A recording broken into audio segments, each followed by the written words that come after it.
Had to do a little bit of reset, change the titles, check some other things out. But I'm back now. I'm back on with both Twitch and I'm sorry, not Twitch. Fuck Twitch. YouTube and Kick. And my cat's meowing. You still have 40 minutes. No.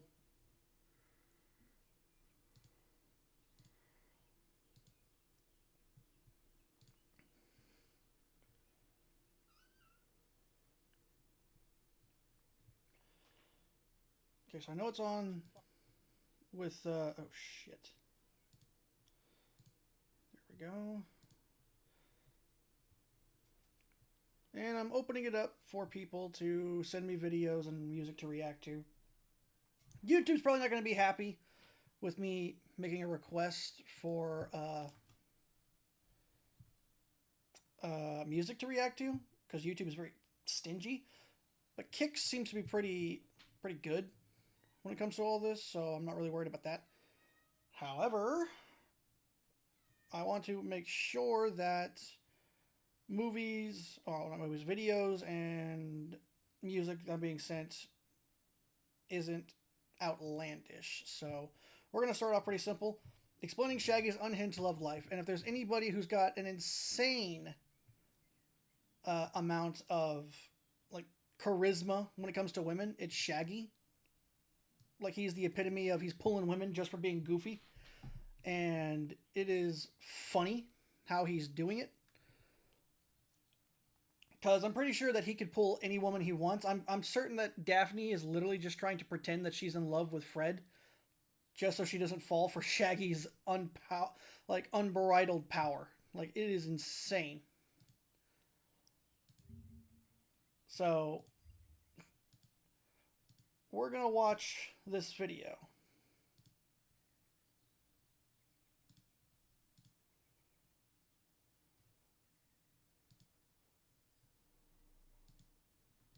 Oh, Shaggy, sweet, cowardly, bottomless pit of a stomach Shaggy. You know him, you love him, and apparently so do the ladies. Because somehow, this guy pulls more romantic subplots than Fred has ascots. Doesn't matter if they're next door, out of this world, or in the closet, the series will find them and force them onto a man who just wants to eat and hang out with his pup. His love life is the stuff of legends, and because I woke up one night and remembered that time he almost banged an alien, except for her. We're gonna do a deep dive into his roster, who they are, why this keeps happening, and all the awkward to questionable shenanigans that come along with it. I am Sarcastic Chorus, and this is gonna be a weird one.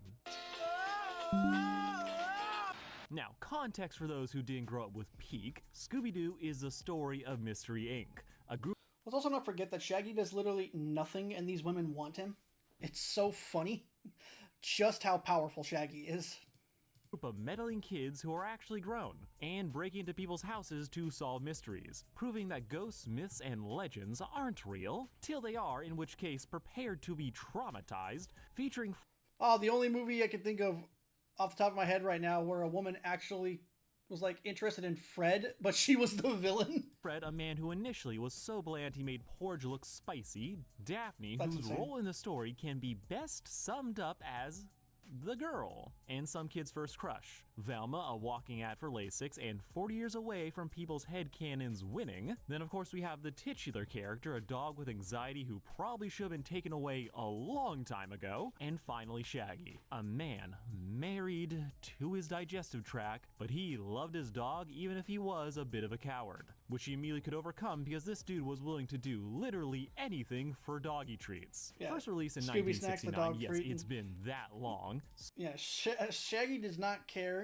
If it's food, he's gonna eat it. Scooby-Doo is on that Batman and TMNT spectrum of having just non-stop adaptations. Be it a show, movie, some insane comics, or straight up an anime, Scooby as an IP has proven. I'm sorry, what? Show, movie, some insane comics, or straight up an anime.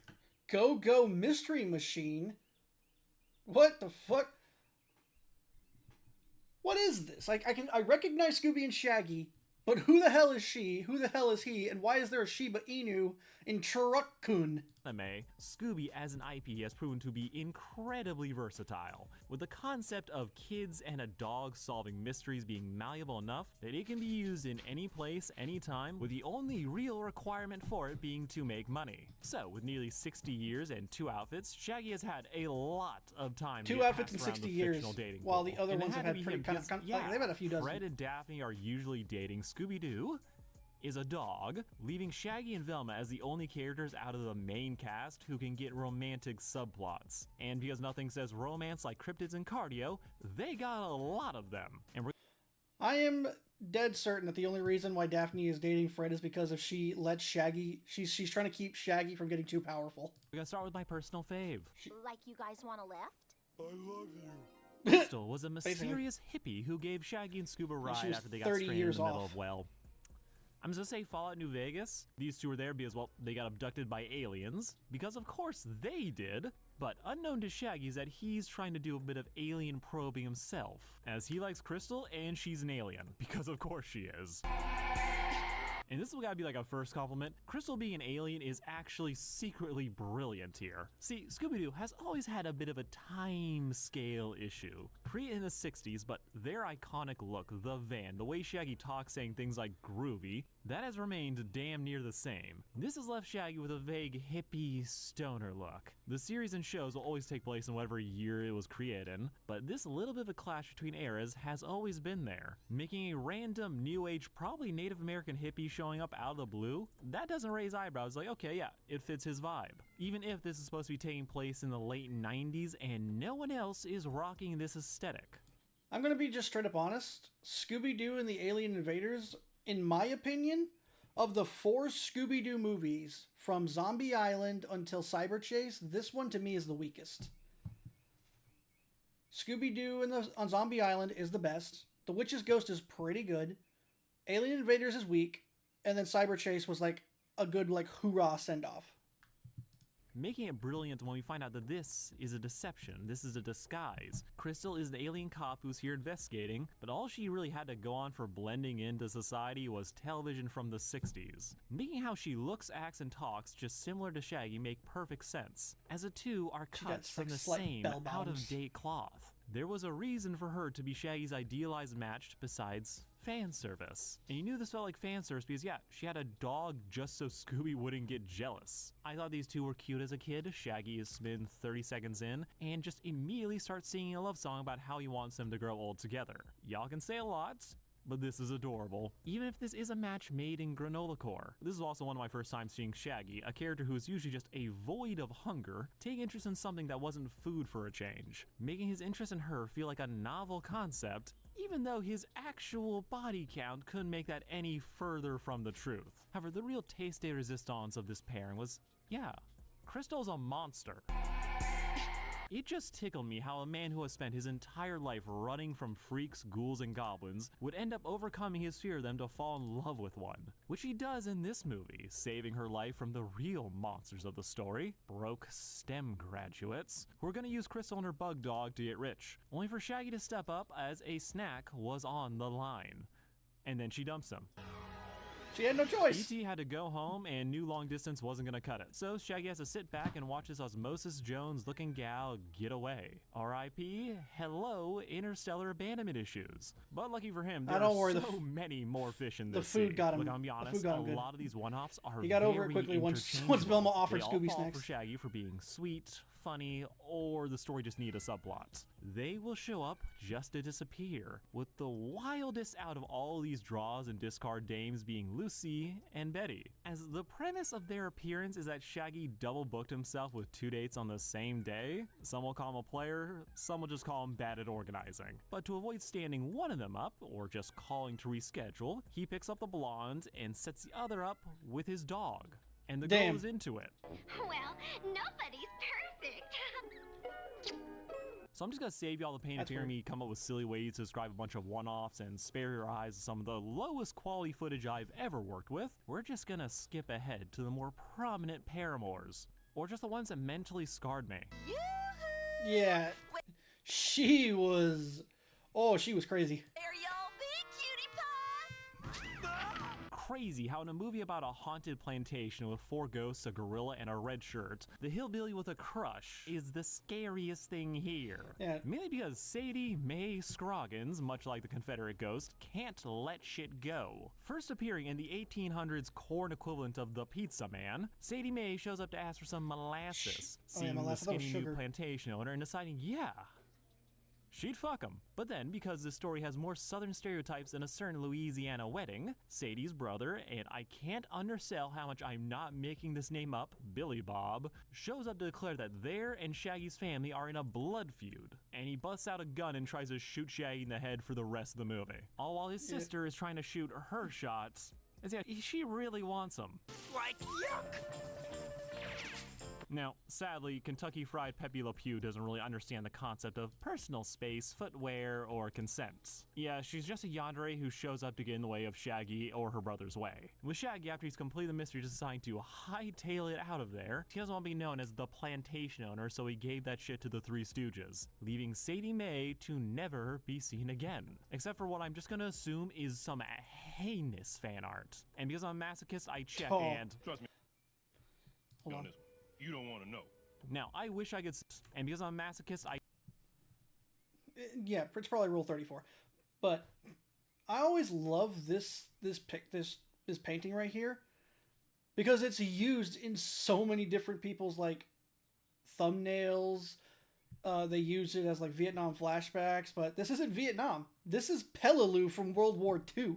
This is an artistic, like, I think this was like either an actual Marine who was on Peleliu who painted this, or somebody had a picture, looked at it, and said, I need to repaint this.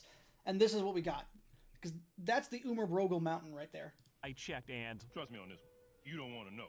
Now, I wish I could say the next one is gonna be a palate cleanser. But let's be real, it's only somehow gonna get worse from here. Because questionable choices are just what you have to expect from a franchise built around ignoring do not enter signs. With probably the weirdest addition to this roster being... And cheered on by his adoring but liberated girlfriend, Goofy.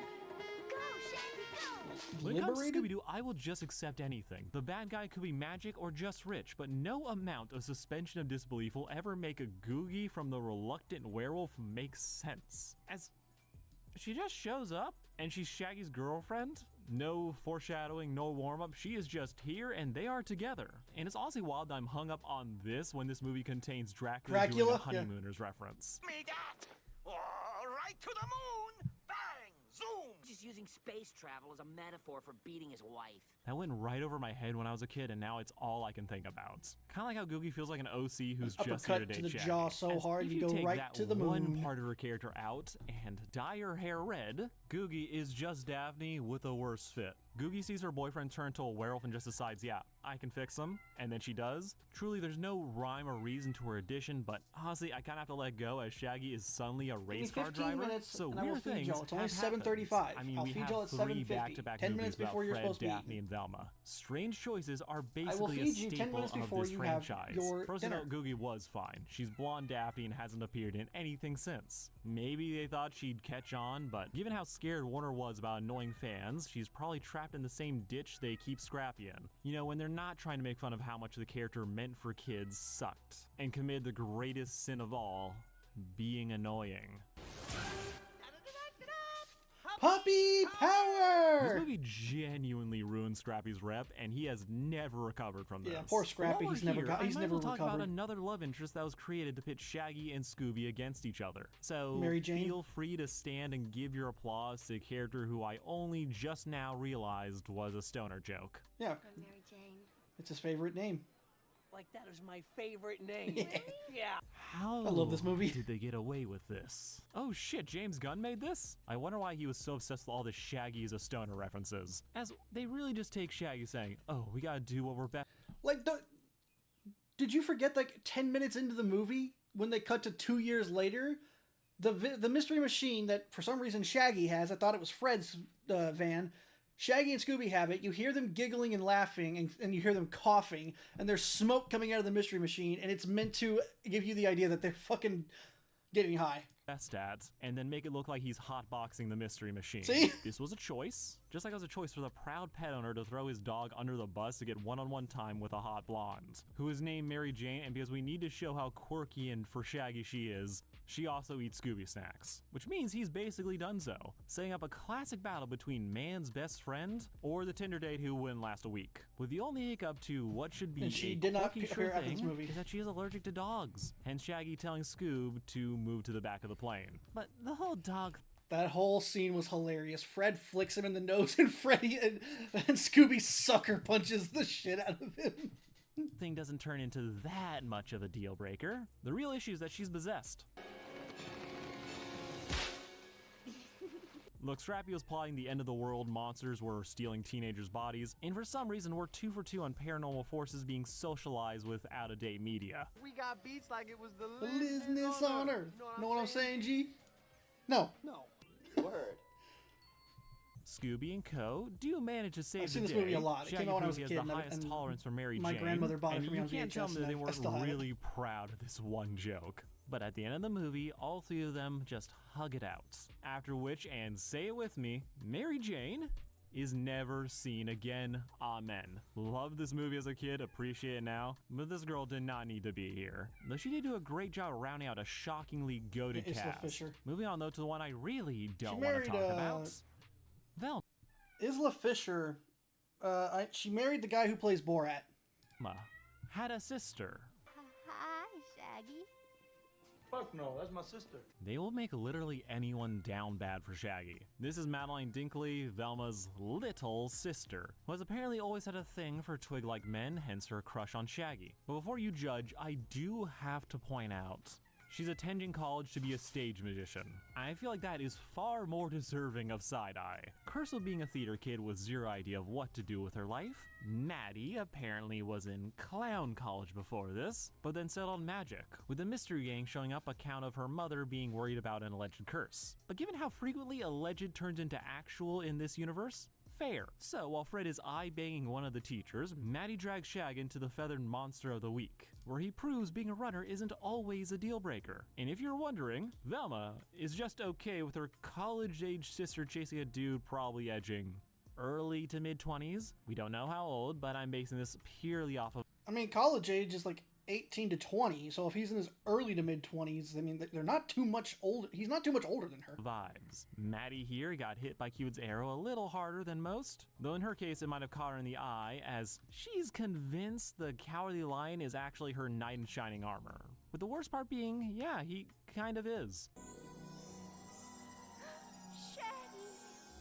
Bro, are you high? Now this is the craziest part Oh, here. he is. Rather than being a joke crush, we actually see Shaggy start to crush on Doe-Eyed Dinkley. Stepping up when she's kidnapped, the trio end up being the ones who save the day. Meanwhile, the rest of the gang just sat around preparing one of the longest expedition dumps in Scooby-Doo history. No need to dwell on all Why that. didn't you just so go we down on instead a can knee? linger on this Velma. expedition dumps. Why not just go down on a knee to do this? Why do you gotta fully arc your ass up? Is this just so you can show off how flexible you are? In Scooby-Doo history. No need to dwell on all that, so we instead can linger on the fact that it's kind of implied Shaggy and Madeline are together in the end. They're like hugging after a show. And after everything that's happened, it's like, oh, like this might be a thing. And I'm just like, why? They really push Shaggy to date Velma's younger sister. And I'm like, why?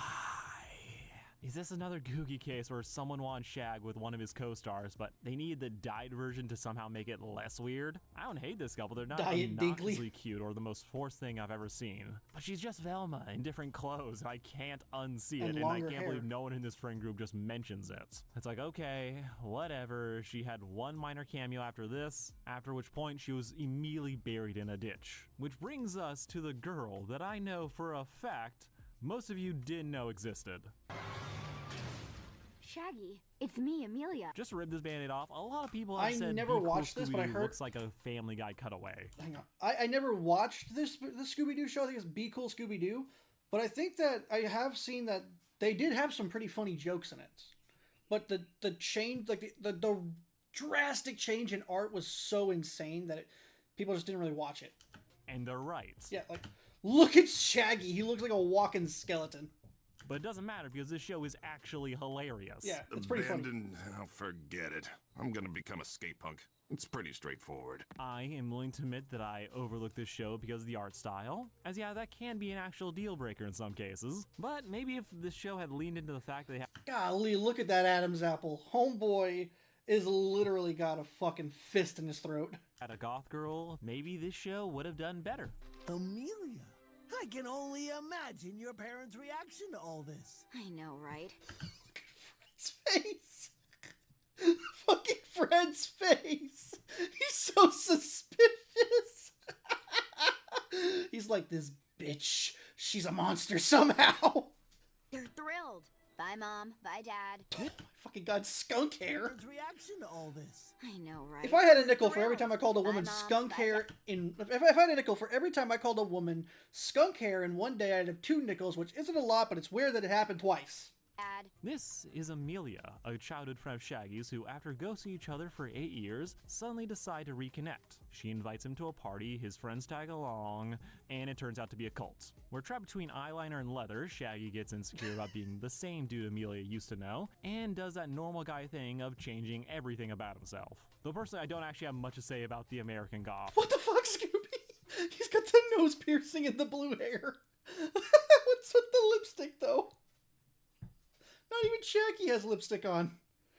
I'm gonna have to check this show out. I've only heard a couple of jokes, but this actually seems very funny. Girl just wanted to be accepted, and Shaggy beats up a toddler. I think I'm just gonna chalk this up as a decent addition to the roster, and because of this, I actually watched Be Cool, and yeah, it's pretty good. I knew it! I knew it! Oh, Velma. Stop breaking the cemetery! Velma from Mystery Inc. said, "Oh, I can fix Shaggy," ignoring the fact that she is clearly worse. I've already done a whole video talking about Oh, yeah, this she was very relationship, toxic. This how was like a it was well written. You just Velma was like the most toxic character in that show, and the main villain turned into like Cthulhu. have to accept that teens were being messy, and that's being done intentionally. But to summarize here, Velma is a lover of women, and she just hasn't realized it yet. And the majority of season 1 of this show is her failing to make Shaggy fit an ideal she doesn't actually want. Mystery Inc. season 1 is just goated, and the love triangle between Shaggy, Velma, and Scooby was something. Are you cheating on me? Again, Yeah. watch my other video for the play-by-play. But there is another girl in this show, but Hot she dog just turns water out to be a something? thief. So TLDR, this was a wannabe power couple, and why I think this type of story can only have happened in this show in this era. Velma is just canonically a member of the Alphabet Mafia now. This has been a long time coming. The fanon was so strong it became canon, so when this was previously pitched, it was just a case of pair the spares. How if Fred and Daphne were going to be an item, the other 2 humans might as well date. Mystery Inc. rolled with that idea, even though it was clearly more about Velma realizing some things about herself, and that was good. These 2 have never been great together, so of course Velma the show did it. I thought you were like suggesting a date. We don't talk about this show. This show was terrible. The only funny joke that I can remember was when Norville, because he never goes by Shaggy, he hates being called Shaggy, literally comes to try and ask Velma on a date, and he sees her kissing Daphne, and he goes, "Great, just being myself isn't enough. Rom-coms can kiss my ass." That was the funniest thing that was in that show, because it was so out of left field. A date? You wish. A date? What? Now, I don't hate Velma as much as some other people do, mainly because I didn't finish. Left that shit after season 1, moved on with my life. But to me, the worst crime this series commits is that it is unfunny more often than not. With the second worst crime being how it made Shaggy into a pathetic simp. In teen movies, whenever a girl needs money, a guy sells something and then blackmails the girl into dating him for it. Problematic, but effective. Bro's personality could be best described as I would die for a woman who wouldn't text me back. Norville, as he's called a here, simp. is just meant to be a beta male trapped in the friend zone, willing to give up everything That for scene one right of the there, most that part. unlikable main characters we've had in a hot second. Velma treats Norville like I treat my houseplants, aka brief moments of guilt-ridden affection followed by long periods of neglect. Velma in this version is actually in love with her former bestie turned rival Daphne, which leaves Norville to feel even more cringe and pathetic. This was like, it was weird because Shaggy's black, Velma's Indian, Daphne's Asian, but they kept Fred white. and they did it so they could insult white people. With this continuing after Like, he starts what the dating fuck? Gigi, a character whose most notable trait is not being a dick. But unfortunately, the most interesting about her is the false rumor about how she was going to be named Scooby with an I. And people lost their shit as haters will believe literally anything about this show. Also, apparently Norval falls in love with a brain in a jar only to not remember which body was actually hers. Which is supposed to be funny because, haha, he's a loser. And this show was a train wreck. Ta-ta-ta-ta-ta-ta! Puppy power! Okay, that's basically the entire main roster, all the women who the franchise has tried to pair up Shaggy with. There's some more minor ones that aren't worth mentioning, but you've gotten the gist, with there only being one very important question left. Why does this keep happening? Why are we trying to pair up the man whose only true love is the buffet? Especially when, unless you're named Velma, these people aren't sticking around.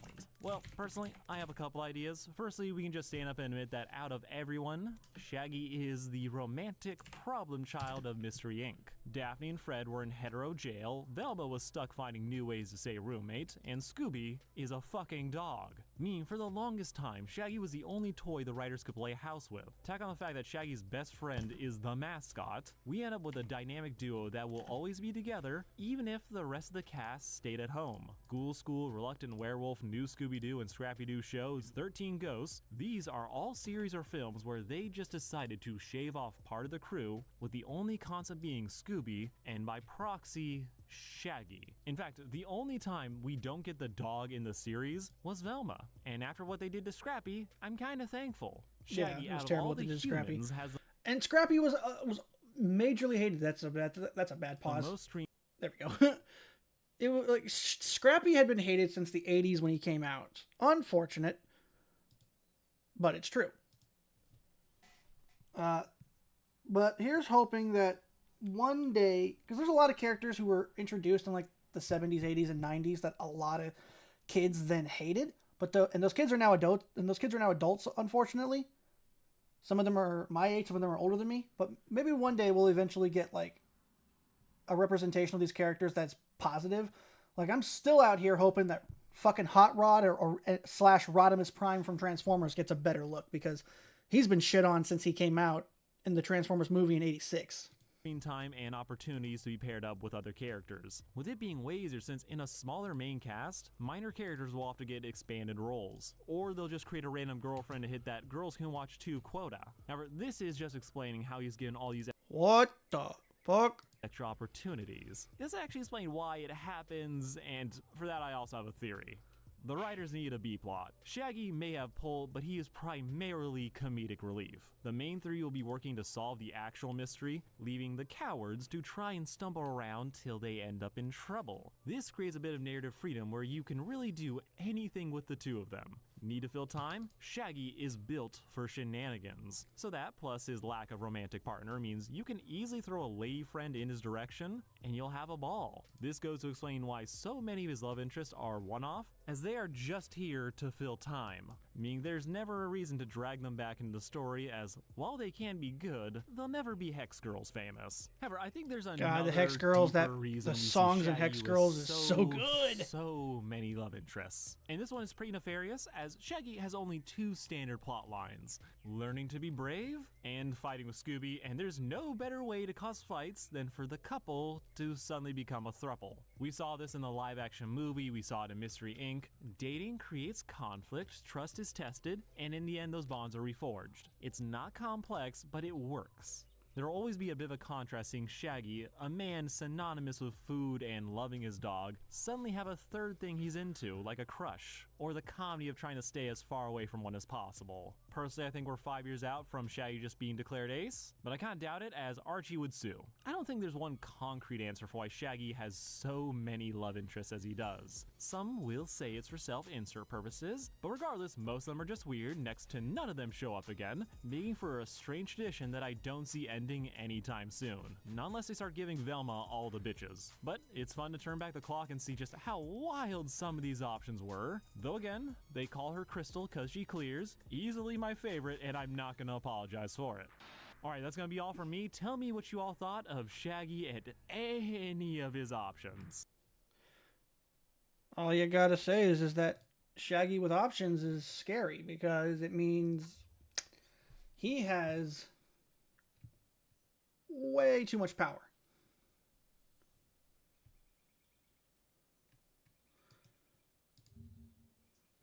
Here's something that's interesting. We're going to talk about this video is about, this is a horror movie video. It looks like it's a review.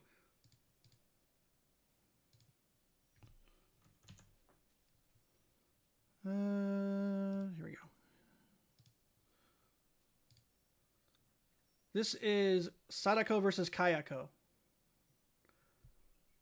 For those of you who don't know, this is The Grudge versus The Ring. Flip it. The Ring versus The Grudge, because Sadako is from The Ring, or Ringu, and Kayako is from The Grudge, or Ju-on.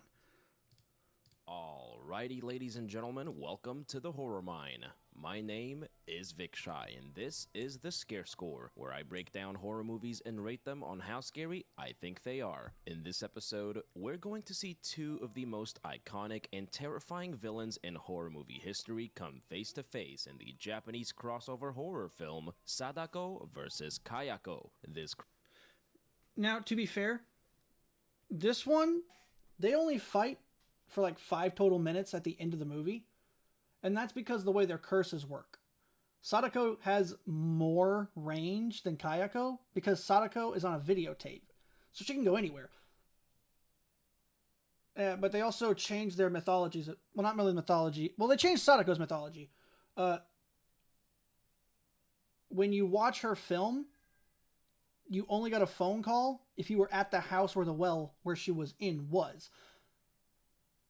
They changed it here, where it's like wherever you watch it, no matter where you watch it, you're going to get the phone call. And then for but they also made them a lot more deadly. Like Kayako kills kids in this movie. 4 children get killed by Kayako and Toshio. And then Sadako also, it used to be, you know how in The Ring it was, you watch the movie, get a phone call, 7 days. Well, now it's 2 days. Got to ramp up that speed. And now for some reason, the VHS tape that you watch that gets you your curse, for some reason it's just a screen of an abandoned building. Oh, yeah. But before we watch this, I gotta go feed my animals. I'll be right back.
All right, I'm back. Crossover event of epic proportions pins Sadako Yamamura of the Look at her arms. She's got nothing but arm. She's so long. Ring franchise against Kayako Saeki of the Ju-On franchise. As always, I'll be going over the events that take place throughout the film while our scare score goes up based on how effective the scares are or attempt to be. Both of the titular ghouls come from two of the most terrifying and iconic franchises in Japanese horror. Like Thanos, it was inevitable that their deadly curses would clash in a showdown for the ages for Assault to Witness in this film. But how scary is it? You hear any crunching? Sit It's my back dog and eating. relax and join me as we explore Sadako versus Kayako and tally up the scare score.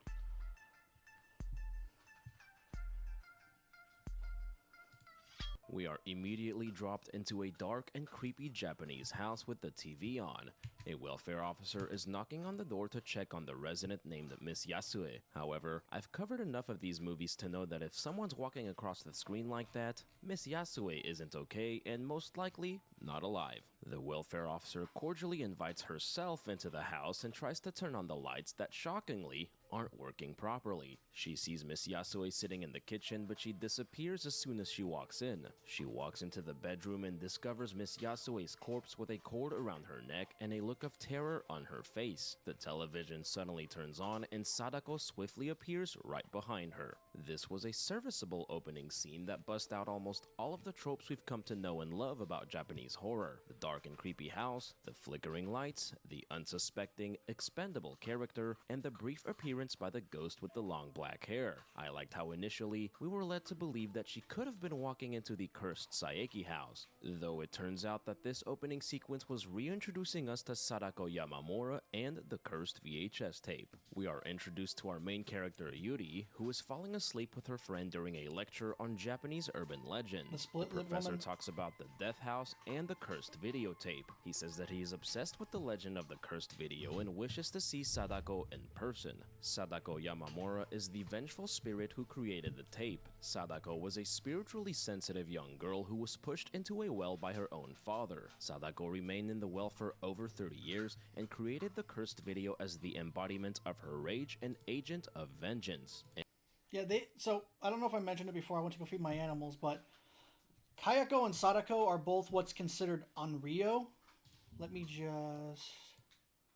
That's not what I fucking meant. I hate when he does that sometimes. Opera's pretty cool, but sometimes it's motherfucker. Okay, never mind.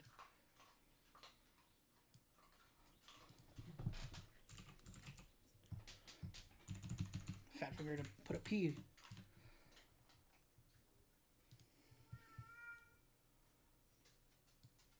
This is an Onryo. It's a vengeful spirit. They have been basically... They've been around, like the lore and the history of an Onryo has been around since like the 800s. Oh yeah, look at that. 797. Late 8th century. Fuck me sideways. Let me grab it, thank you. Anyone unlucky enough to view the video will die within 7 days, or in this film, 2. I suppose they needed to shorten the runtime. He shamelessly plugs in the book he wrote into his lecture, like I sometimes do with sponsorships in my videos.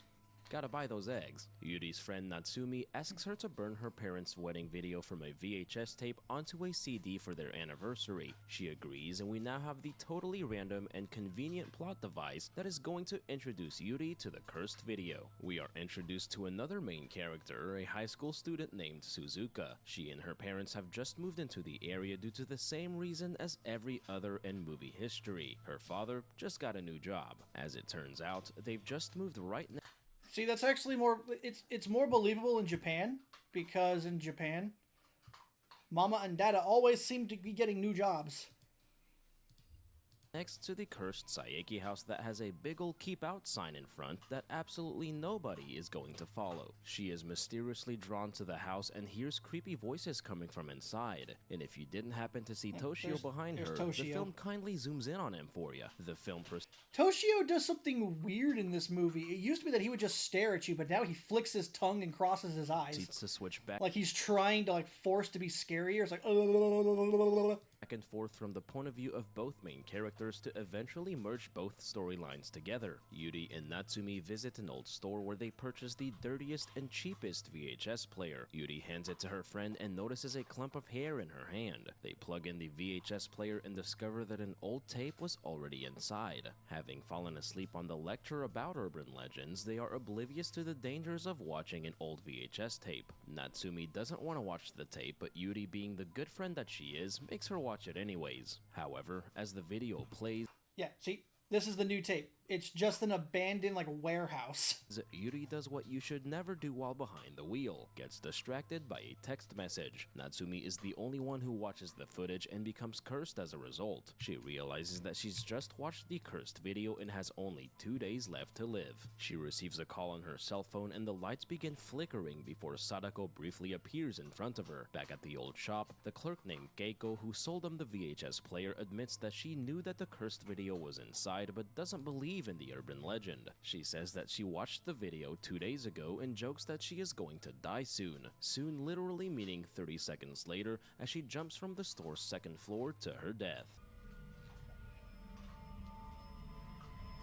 It's a lot of blood. Suzuka begins having nightmares about the cursed Saeki house. Her classmates tell her about the horrible events that took place there years ago. Husband Takeo Saeki discovered that his wife Kayako was in love with another man. He became enraged and brutally murdered Kayako and their son Toshio before taking his own life. This created what is known as a Ju-on, a curse that kills anyone who steps foot inside of the house. Yuri goes back to the store and speaks to the owners about the cursed video. They reveal that they bought the VHS player from Miss Yasue's relatives and that the welfare officer also took her own life. Natsumi is now rightfully afraid that she is going to die soon, so they decide to consult the subject matter expert, Professor Morishige. Professor Morishige nearly has an eyegasm just staring at that thing. He watches the cursed video and marvels at it like it's a bigger technical achievement than Avatar: Way of the Water. He is overly excited about the fact that he's finally found. I never actually cared about the first Avatar, but I watched it when it came out in theaters, and everybody was hooping and hollering and raving about the special effects, and I was like, eh.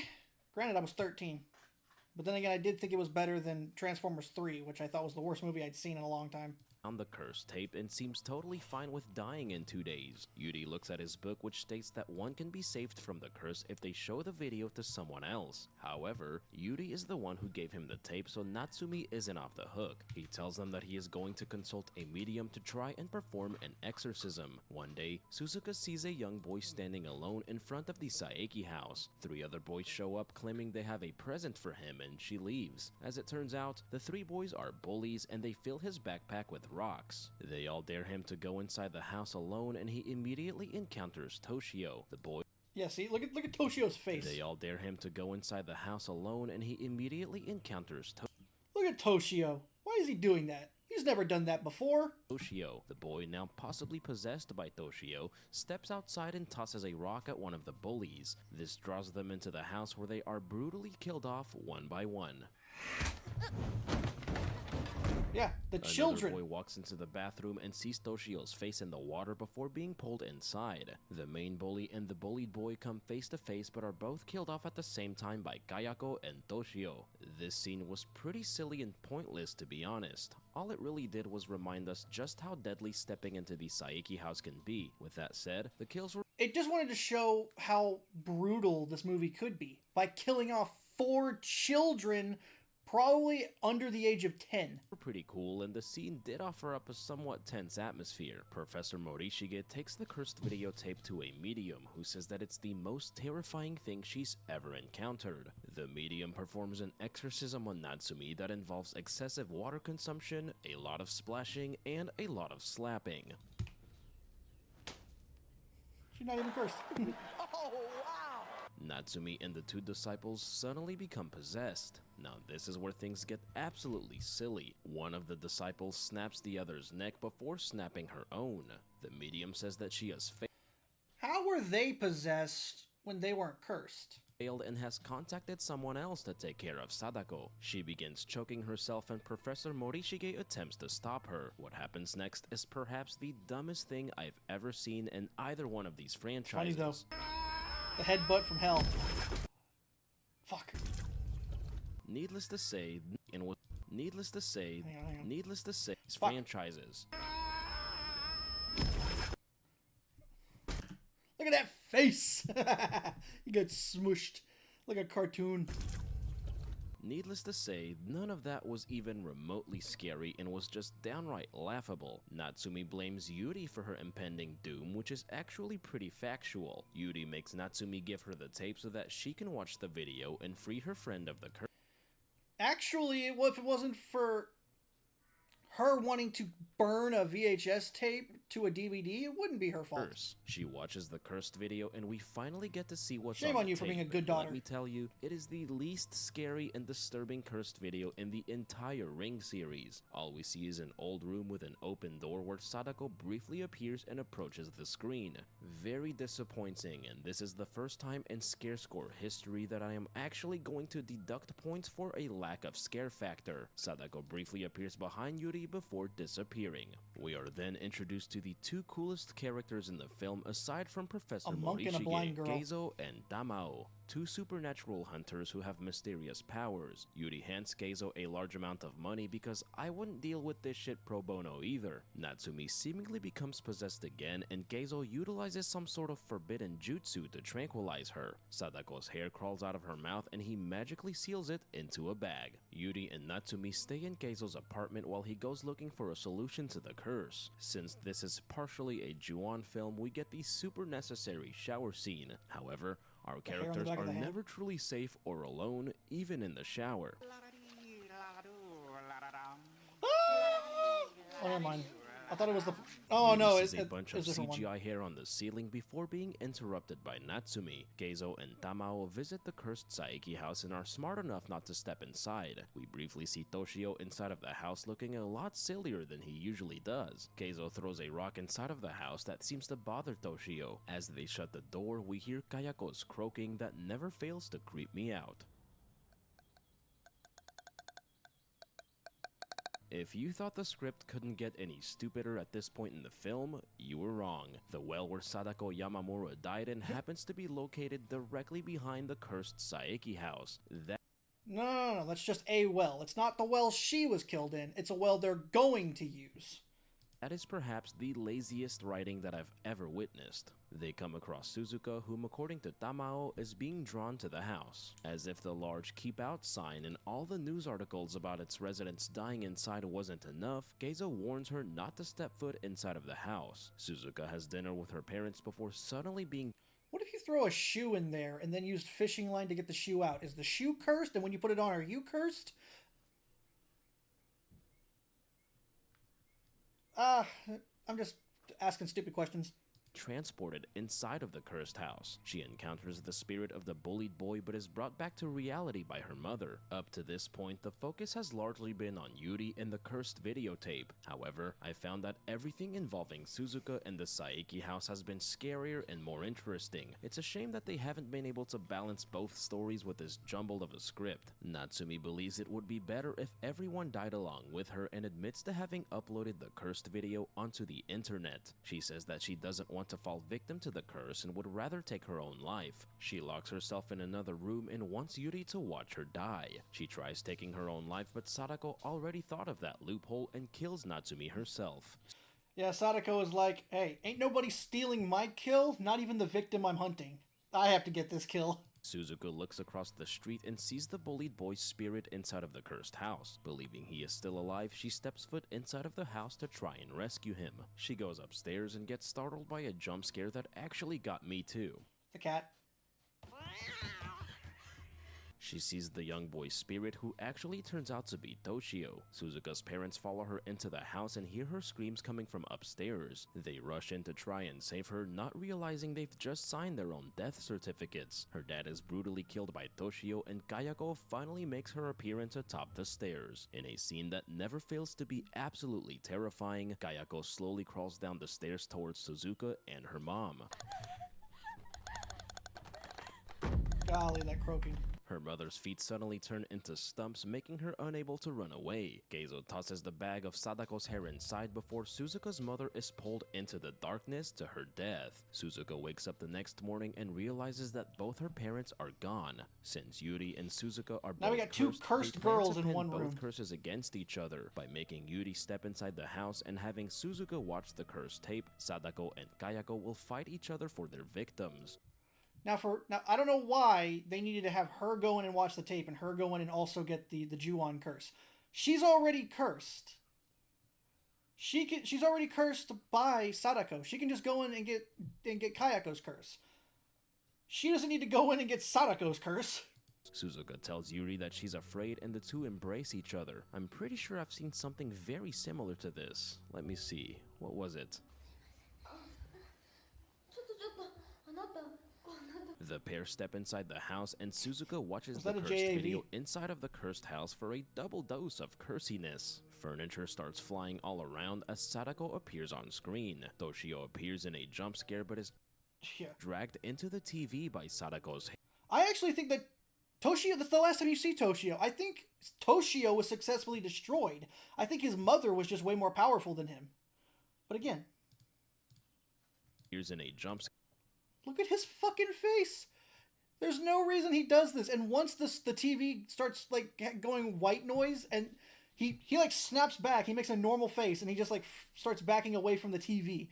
Like he's just doing this for shits and giggles. Scare but is dragged into the TV by Sadako's hair. You don't mess with Kayako's son and expect her not to take action. Sadako crawls out of the TV screen as Kayako crawls her way down the stairs. As both the ghouls make their appearances.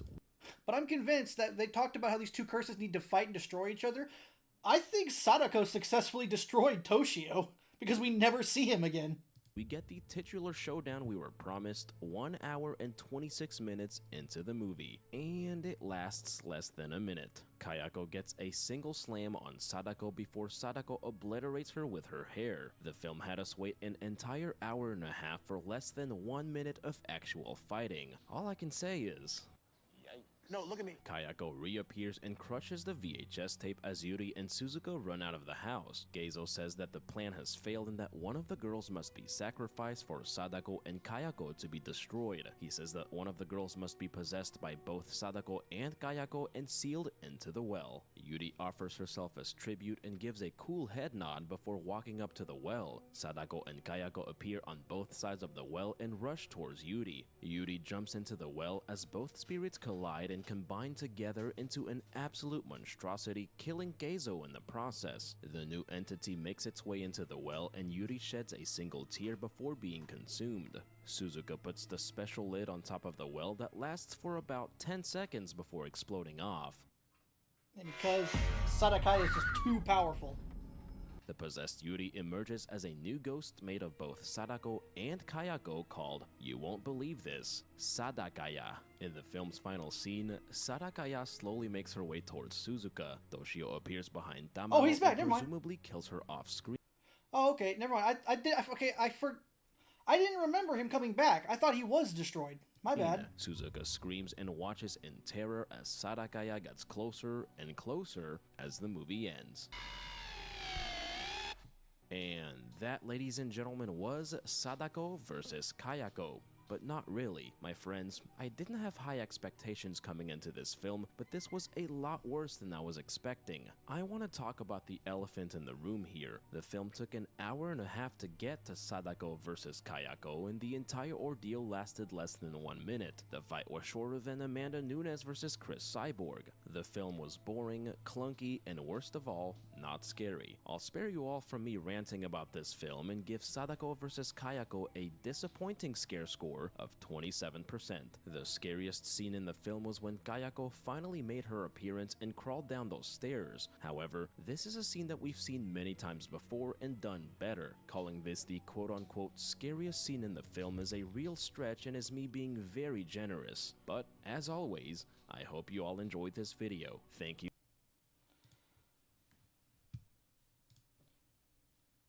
Yeah, I'll be honest, I agree with that. In my opinion, Ju-on is scarier than that.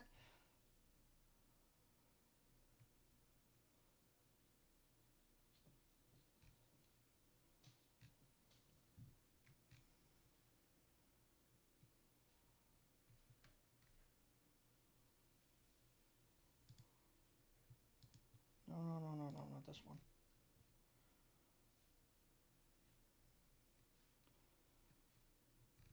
I'm certain that... Hang on, what is this guy called? Horror Mine.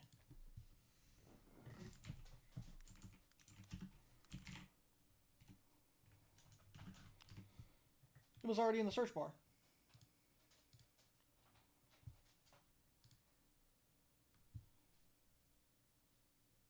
I don't remember if this is the sequel or not. It's Ju-On The Grudge 2002. I don't remember if this is meant to be the original or if it's meant to be the sequel. Because I don't remember if Ju-On was the first and then Ju-On The Grudge was the second. I can't remember. Fuck, it's still muted. Ladies and gentlemen, welcome to the Horror Mine. My name is Vic Shy, and this is the Scare Score, where I break down horror movies and rate them on how scary I think they are. Let's briefly address the elephant in the room of a crazy situation that just took place. My YouTube channel was hacked and stolen from me. It happened on the fateful day of Saturday, October 5th, right after the upload of the When Evil Lurks Scare Score, and evil was lurking indeed. I tried logging into YouTube Studios and found that I was completely locked out of the account. The hackers changed my Gmail account password and all the authentication methods to get into the account. The channel was deleted soon after, and the Horror Mine was lost for 4 days. Thankfully, I was finally able to get into contact with YouTube support, and they were able to successfully recover the account. I want to give a massive shout out to fellow YouTuber Mortuary Gaming. His channel was also hacked, and he personally reached out to me with the information I needed to get the channel back. Y'all make sure to check out his channel and thank him for all his help. These past few days have been extremely stressful, and for a second there, I thought I would never get the channel back. The timing of this happening in the beginning of October is a bit ironic and spooky, earning this crazy situation the highly coveted and ultra rare scare score of 100%. But it's still early in the spooky season, and our HHM Halloween Horror Mine celebration is still underway. And to celebrate this special Halloween season and getting the channel back, I thought it'd be fitting to get an awesome new profile picture. This was designed by the extremely talented Ghostio, who did an incredible job. I wanted a profile picture to reflect the heart and soul of the channel, Asian horror films. The oval-shaped mirror is the one featured on the cursed videotape in Ringu. Toshio Saeki from Ju-On is wearing the Kagutaba mask from Noroi the Curse, and Kayako Saeki's hands are coming out and grabbing the side of the mirror. The background is Samara's well as shown in the cursed videotape from The Ring. I chose Samara's well because the contrast of colors helps make the design pop. A massive thanks to Ghostio for making this incredible design. Y'all can check out more of Ghostio's work on X and Patreon. Links in the description down below. In this special HHM episode of the Scare Score, I'll be going over the classic 2002 Japanese horror film, Ju-On The Grudge. I covered this film on Halloween 3 years ago, and that video is how the Horror Mine came to be what it is today. I'll be going over the events that take place throughout the film while rating the scares on how scary they are or attempt to be. This is the movie that traumatized my entire childhood and adult life, but it also created my love for Asian horror films. But how scary is it? Sit back and relax and join me as we explore Ju-On The Grudge and tally up the Scare Score. See, that's how you make a scary Toshio. The Toshio was not scary. With the iconic opening text explaining the deadly curse. Ju-On, the curse of one who dies in the grip of a powerful rage. It gathers and takes effect in the places that person was alive. Those who encounter it die, and a new curse is born. We are then shown some So basically, the way it's worded and everything is that whenever you walk into this house, if you die somewhere else, then the curse of the Ju-On is now at that place. Makes it very hard to live anywhere if there's a curse every 2 feet. disturbing images accompanied by a haunting piano tune. There is a good portion of people who find the film's story and presentation confusing, so I think this basic explanation should make everything easier to follow. A man named Takeo Saeki is biting his nails and his fingers are covered in blood. He is doing some arts and crafts as a cat meows in the background. He grabs the cat and we hear some intense squelching action as the cat screeches off screen. His son Toshio is drawing and retreats into a closet. Takeo then opens a box cutter and approaches his bloodied wife Kayako before the title appears on screen. This backstory was explored in the first film of the series, Ju-on the Curse. Kayako was in love with Toshio's elementary teacher named Mr. Kobayashi. Takeo found out his wife was in love with another man by reading her So this is the diary second and one, became or a enraged. remake. He brutally deleted. Because there's like, before Ju-on became a thing, there was like a short film, a first film, and then like a year later there's a remake of that film. Kayako along with their family cat Mar. Toshio retreated into the closet and was never found. This created a deadly curse called a Ju-on and turned Kayako into a powerful, vengeful spirit known in Japan as an Onryo. Anyone who steps foot inside the house becomes cursed and haunted by the spirits of the Saeki family before being consumed by it. I covered the entire Ju-on series on the channel 3 years ago, and I highly recommend checking it out to fully understand this complex story. From the opening text to the title sequence. Ah, okay, so right here it says oh, that's never mind, that's the first one. Ah, okay, so Ju-on the Curse is the first one. So I'm watching the wrong one.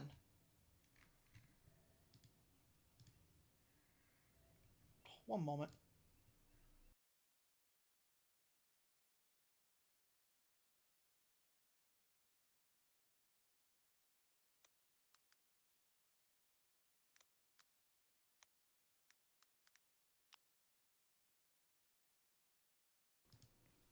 Here. Ladies and gentlemen, welcome to the Horror Mine, where we talk about mysteries, thrillers, and horror movies. My name is Vic Shy, and in this video, I'll be covering the first feature-length film in the Ju-on franchise, Ju-on the Curse. Released straight to home video in 2000, Ju-on the Curse was a feature-length follow-up to the two short films, Karasumi and 10 Fours, directed by Takashi Shimizu. So I do actually have, I don't remember if it's just The Grudge or Ju-on the Grudge for the Wii. Don't know where it is, but I have it. Be going over the events that take place throughout the film and explaining the ending that may be considered confusing to those not already familiar with the series. The film is told through 6 chapters shown in non-chronological order. We'll also be covering the 2 short films Karasumi and 10 Fours, as they are pretty much 2 chapters that tie right into the narrative of the film. Oh my god, one moment.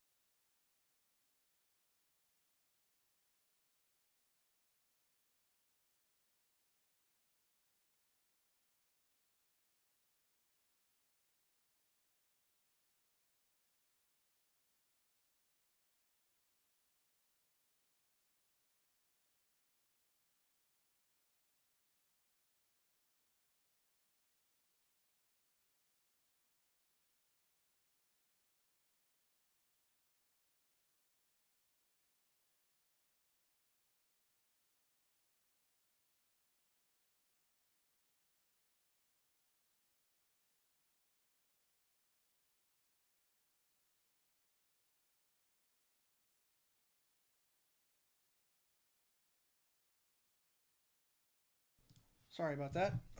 Ju-on the Curse is arguably the best and darkest movie in the entire franchise. Along with its sequel, Ju-on the Curse 2, it is also possibly the most underrated. So without further ado, sit back and relax and join me as we discover the true beginning to the deadly curse in Ju-on the Curse.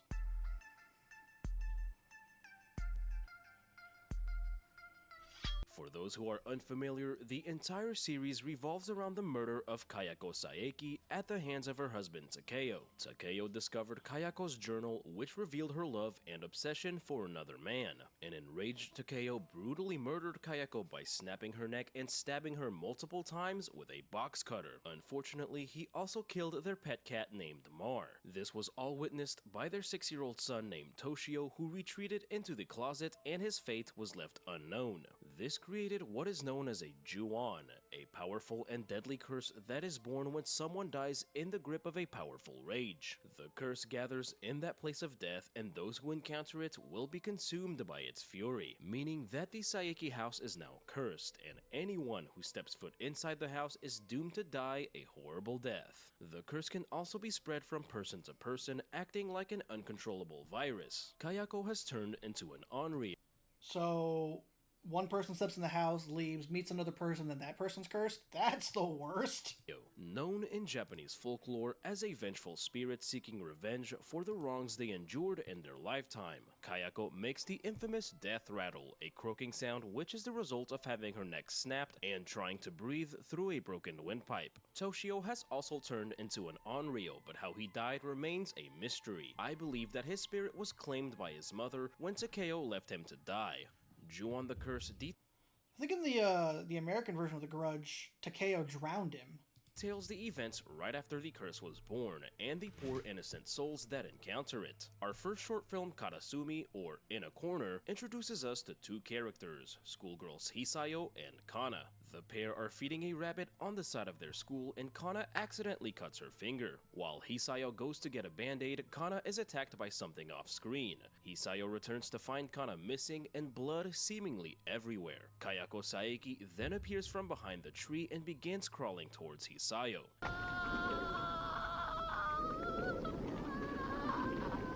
This is actress Takako Fuji's first appearance as the iconic Kayako, a role she would portray until The Grudge 2. As Kayako approaches her, Kana's body is reanimated into an Onryo.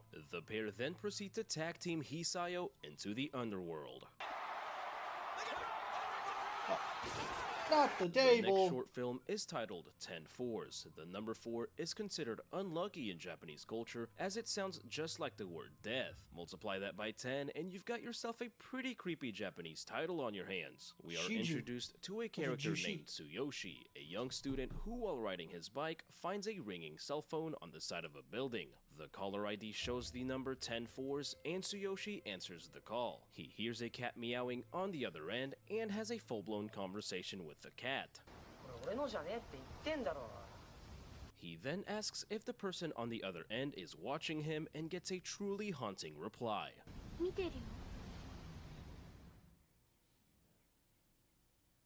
The first chapter of the movie is titled Toshio. We meet our main character, Shunsuke Kobayashi, a school teacher with a pregnant wife named Manami. He tells her that one of his students named Toshio hasn't been coming to school. He has been unable to reach the boy's parents, father Takeo Saeki, and mother Kayako. He asks his wife about Kayako, whose maiden name is Kawamata, as they all went to college together. He then recalls having recently ran into her some time ago.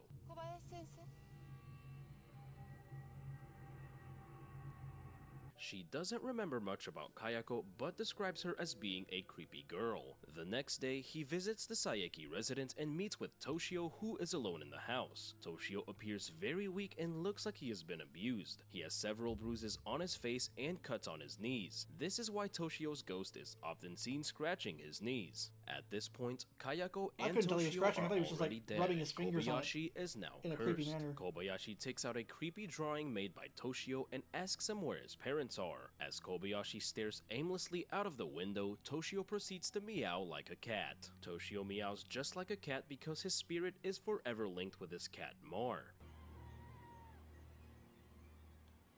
There's Mama. The next chapter, titled Yuki, takes place sometime after the first chapter. We meet a woman named Yuki who is tutoring a young girl named Kana. Yuki begins to hear a strange noise that Kana doesn't seem to notice. Kana then suddenly remembers that she has to go to school to feed the rabbit, which is a direct tie-in to Karasumi. Kana's brother is none other than Tsuyoshi from 10 Fours, and they live in the cursed Saeki house. This explains how they became cursed and why they were killed by Kayako and Toshio. The short films are essentially 2 chapters that fit right into the narrative of the film, which was brilliantly Interesting. executed by That's Takashi Shimizu. We see that the noise Yuki is hearing is Kayako's death rattle, which is coming from the attic. She attempts to leave, but when she walks out of the room, the house has become totally dark and abandoned. She is scared into the closet by Mar and lured into the attic. She is then killed by Kayako, who probably didn't want Yuki smoking in her house.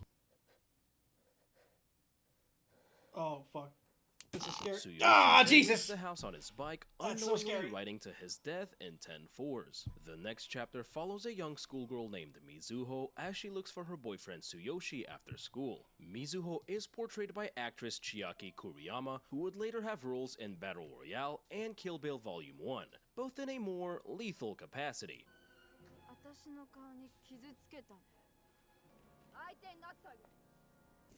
Hi.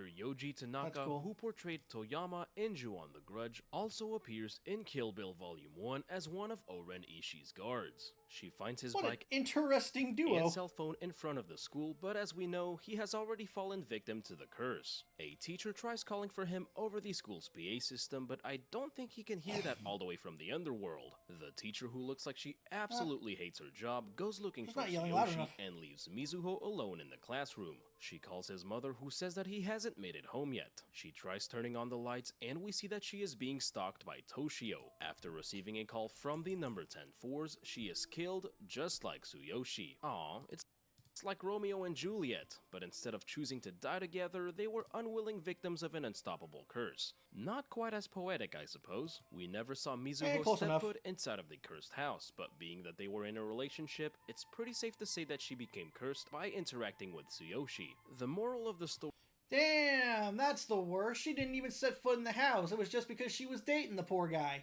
is, before entering a relationship with someone, ask for a detailed history of their house. The next chapter is titled Kana and involves a detective named Yoshikawa investigating the death of a girl named Hisayo. Hisayo was the girl helping Kana feed the rabbit and encountered Kayako. She became cursed from her interaction with Kana. The medical examiner says her body has been severely twisted and that some of the rabbit's remains were mixed in with her blood and tissue. A severed human jaw was also found at the scene inside of Hisayo's dismembered body. They wonder who the jaw could possibly belong to, as no other body was found at the scene. Tsuyoshi and Kana's mother comes home and has been receiving mail addressed to Takeo Saeki. She then gets a call from Mizuho asking about Tsuyoshi. Kana finally comes home and, to her mother's shock, is She's missing her jaw. her entire lower jaw.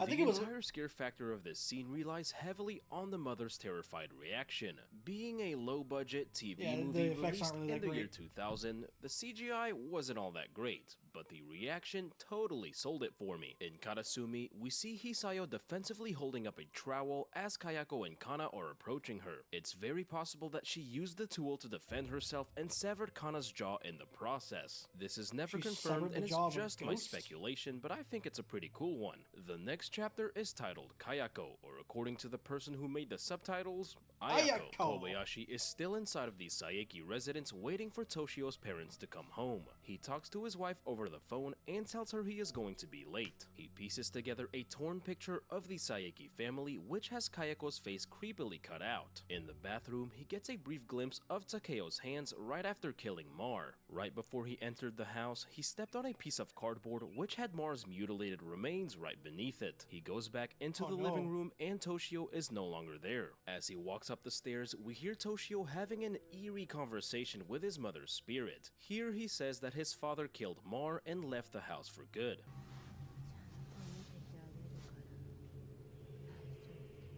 In my opinion, this is the most effective and creepiest scene in the entire. Wait, wasn't Kayako in love with this guy? Because I think one of the theories is that to break the Onryo curse, she, like, if they were killed because of love, like, because she was murdered by her angry husband because she was in love with the teacher. He just needs to dick down the ghost. Entire film. There's something about hearing Kayako's voice softly talking to Toshio that just made my skin crawl. Kobayashi enters the room and finds Toshio drawing pictures of his cat, further proving that their spirits are now linked. He asks Toshio who he was talking to, and as Toshio turns to look behind Kobayashi, we hear Kayako's voice calling out to him. He walks out into the hallway and the house is now completely dark aside from Toshio's room. Just like what happened to Yuki, the curse is able to manipulate time and space to show its victims very specific things. Yeah, Kayako is a reality warper. Kobayashi then discovers Kayako's diary and learns that she was in love and completely obsessed with him. Kobayashi's attention is then drawn to the attic where he discovers Kayako's dead body wrapped in plastic. He rushes over to Toshio and tries to leave the house. He then receives a call from Takeo Saeki telling him to take care of Toshio. He says that until now, I took care of Toshio instead of you. Now take your turn.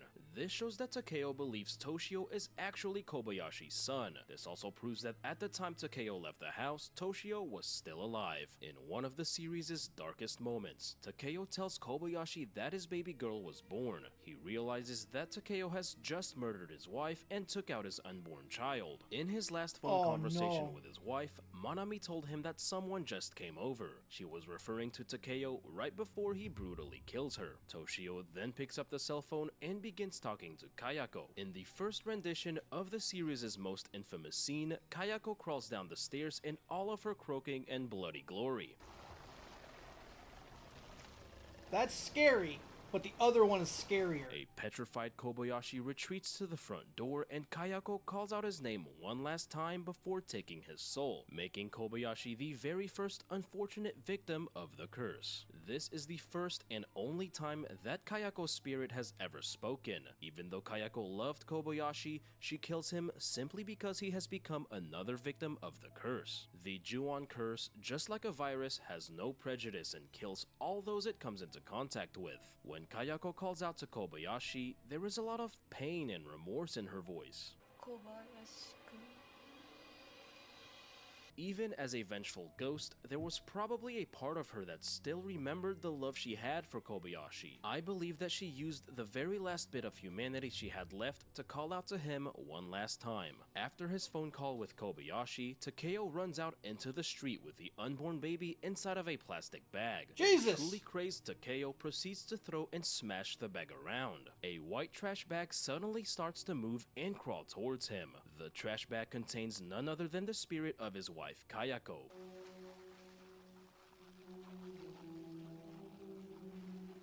Takeo is then consumed by the very curse he created as the movie ends. This makes him the sole victim actually deserving to die by the curse. I'm purposely leaving out the last chapter titled Kyoko. This chapter is shown in the beginning of Ju-on the Curse 2 and narratively fits better into that one anyways. And that, ladies and gentlemen, that is insane. That there is no cure for this curse. She killed the person who killed her, didn't break the curse. She killed the person she was in love with, didn't break the curse. That is insane. Ladies Just and how gentlemen, powerful her curse welcome is. to the Horror Mind. Ladies and gentlemen, welcome to the Horror Mine, where we talk about mysteries, thrillers, and horror movies. My name is Vic Shy, and in this video, I'll be covering the underrated Japanese horror sequel, Ju-on the Curse 2. Ju-on the Curse 2 follows the events of the first film and explores the consequences of trying to sell It's one of the most haunted houses in all of Japan.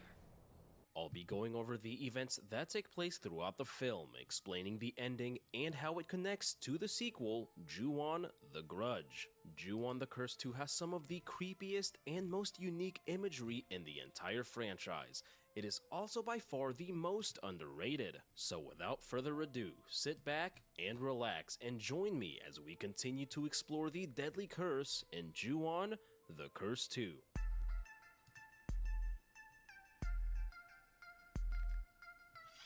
We are starting with the chapter titled Kyoko. I purposely left this chapter out from my recap of the previous film to better serve the overall narrative of both videos. We meet one of our main characters, Kyoko Suzuki, a young woman who is spiritually sensitive. Her brother Tatsuya is a real estate agent trying to sell the cursed Saeki house. He explains that the previous residents of the house, the Murakami family, all died and their bodies mysteriously disappeared. He is referring to Kana, Tsuyoshi, and their mother Noriko from the previous film. Tatsuya thinks that having an exorcism would scare away potential buyers and only wants his sister to take a look at the house. That sounds like a wonderful idea, and I'm sure that absolutely nothing will go wrong. Tatsuya is desperate to get the house off the market because he needs to pay alimony to his ex-wife. That's right, folks, dozens more people are going to get cursed and die because of yet another failed marriage.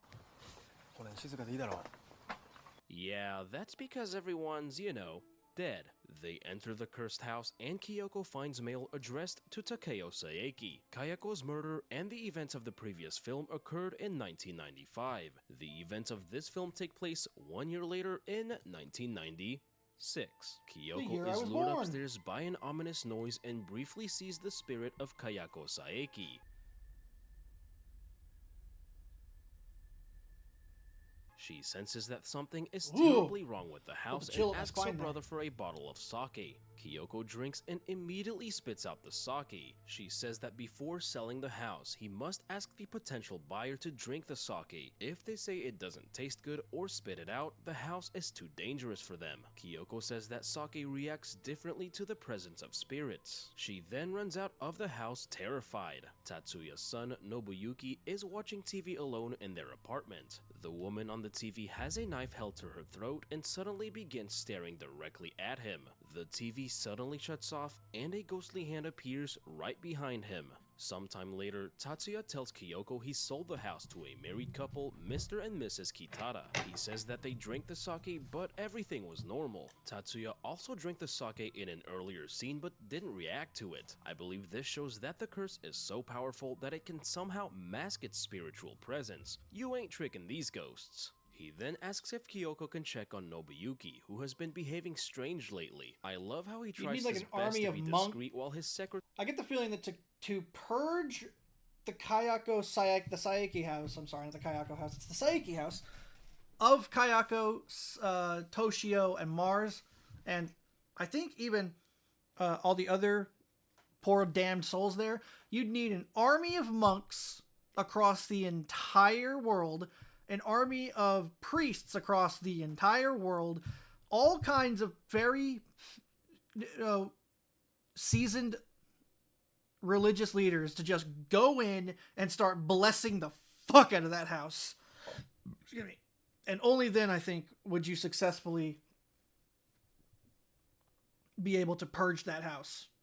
secretary simultaneously does her best to eavesdrop. Kyoko goes to the house and sees the new resident, Yoshimi Kitara, staring at her from the window. Kyoko looks visibly worried as there is something clearly off about her. Based on her white dress and facial expression, we can see that Yoshimi is now being possessed by Kayako. Kyoko receives a file from her friend about all the previous incidents related to the house. She learns about the deaths of the Murakami family, the Saeki house murders, and the death of Shunsuke Kobayashi and his wife Manami. So much death.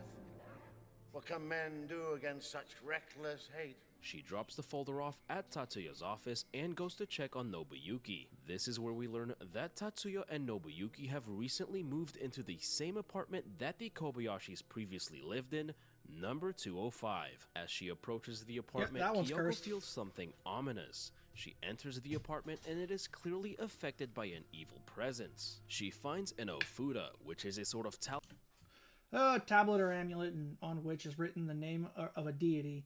Made of wood or paper taken home, they may be enshrined on the household Kamidana and worshipped to obtain divine aid. Someone needs to call Susanoo. talisman from a Shinto shrine that is commonly placed inside of a household to ward off evil spirits. She discovers Nobuyuki passed out on the floor and the next door neighbor comes knocking on the door. The lady named Hashimoto says she heard a loud woman scream followed by a baby crying. Tatsuya finds the file Kyoko left him and learns that his apartment is where the pregnant Manami Kobayashi was brutally murdered by Takeo Saeki. Dude, Takeo is a walking curse generator. I wonder why he didn't know that before. Isn't he a real estate agent? Back in Yeah. apartment 205, Kyoko sees a disturbing vision of Takeo Saeki murdering Manami and taking out her unborn child. Takeo notices Kyoko, and as he approaches her, she passes out from shock. Miss Hashimoto came banging on the door because she was hearing the sounds of Manami being murdered and the baby being taken out. Much like what happened to Kayako, Manami Kobayashi's death created a Ju-on, which has taken a hold of apartment 205. When a Ju-on is born, the Lee! It's a good thing this guy's dead now because he created 2 curses in 2 different locations. Holy shit! memory of the terrible crime that happened repeats itself over and over again in that specific place. I view this as a metaphor for the victims of violent crimes. To those victims and their families, the tragedy and pain they endured can never end. Takashi Shimizu actually took inspiration for Ju-on from the rising domestic abuse cases in Japan at the time. This is the first time in the series that the concept of a time loop is introduced. Though we never physically see Manami reanimated as an Onryo, the influence of her grudge is felt throughout the rest of the film. Though it is never confirmed, it was possibly her hand that was creeping behind Nobuyuki. The next chapter is titled Tatsuya and explores the now cursed Kitara family. Yoshimi receives a package from an unknown sender which contains Kayako's diary and Toshio's drawing from the previous film. Jesus Christ. As she walks into the kitchen, her husband Hiroshi is complaining that she didn't get the coffee beans he wanted. Jamaican Blue Mountain coffee beans to be exact. You know, the good stuff. Just as he starts to complain about the imperfections of his egg yolk, a possessed Yoshimi smacks him right over the head with the frying pan. They did that in The Grudge too, but the woman poured the bacon grease on his head before she whacked the fuck out of him. He should have just kept quiet and settled with the Starbucks holiday blend. Sometime later, Tatsuya takes Kyoko and Nobuyuki to his parents' house as both now appear to have been afflicted by the curse. Kyoko has entered an eerie trance-like state and Nobuyuki is strangely drawn to her. Tatsuya's father, Taiji, says that Kyoko has become possessed by something in apartment 205. He reveals that she has been spiritually sensitive since she was young, something she inherited from him. He never told his wife Fumi because he thought she would leave him if she knew he could see ghosts. He says that Tatsuya must go home and do something about his apartment or he will also be taken by the curse. I love how his advice is simply do something and gives him no advice or information on what to actually do to stop the curse. What the fuck is he supposed to do? Just walk in and say, hey, fuck off. Oh gee, thanks Psychic Dad. He receives a call from his secretary saying that Kyoko is waiting for him at his office, which is impossible because Kyoko is currently busy being creepy at her parents' house. Also, his reaction is absolutely priceless. What the secretary actually saw was an apparition of Kyoko, which shows that she is now cursed from having interacted with Tatsuya. Tatsuya goes to the cursed house and speaks with Yoshimi Kitara. Once inside, he discovers Toshio's drawing of his parents and realizes that something isn't quite right. After hearing a cat meow, Yoshimi bows her head and Kayako begins speaking through her.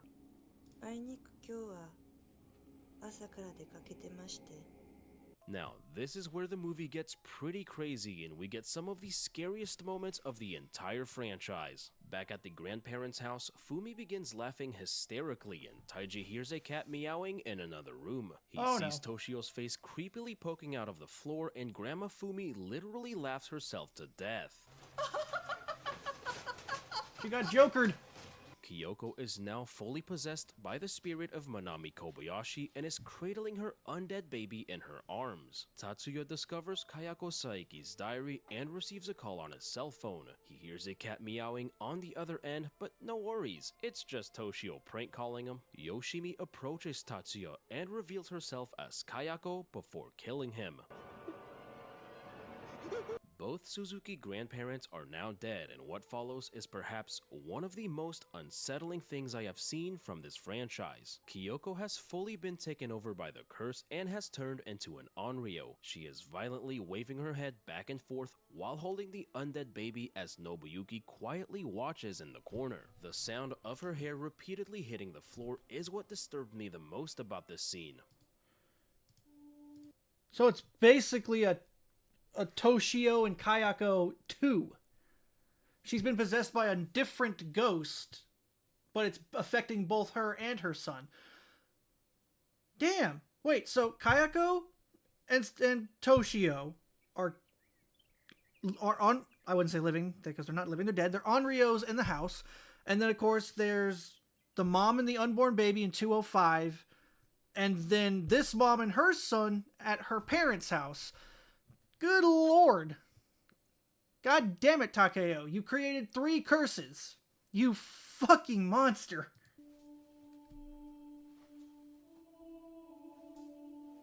Kyoko Suzuki shares some pretty eerie similarities to a character from Ju-On the Grudge 2, Kyoko Hirase. Without spoiling it for those who haven't seen the later film, both are named Kyoko and their plots heavily revolve around a baby. Sometime later, we see two detectives named Izuka and Kamiyo visiting their old colleague Yoshikawa at his house. Kamiyo, Yoshikawa, and Izuka were the ones investigating the death of Hisayo Yoshida in the previous film. Yoshikawa was afflicted by the curse and is no longer himself.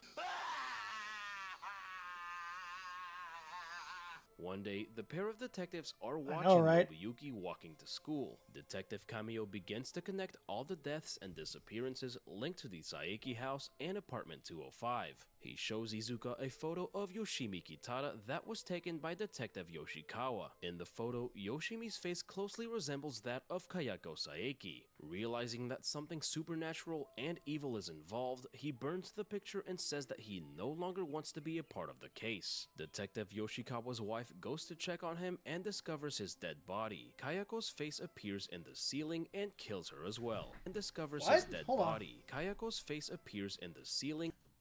Oh, I see it now. There's her lips.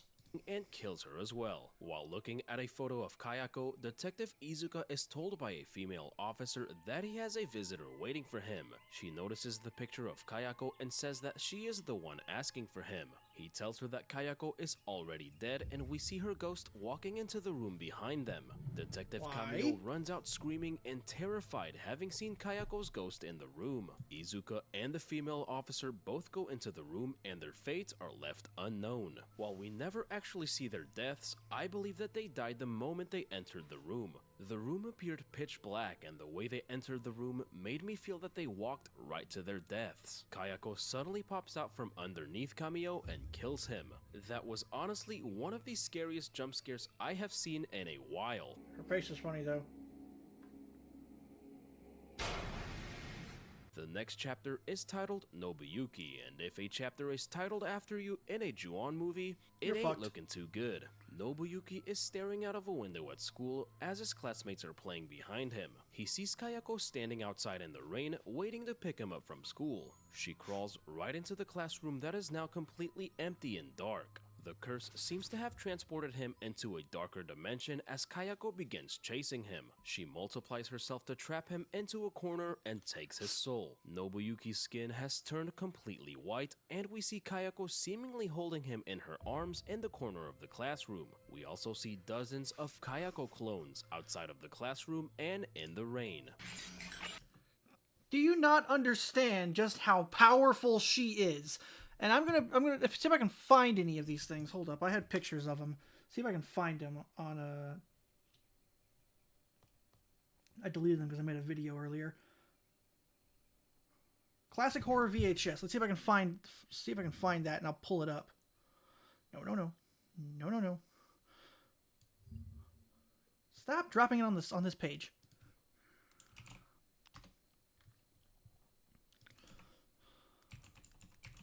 Son of a, stop it.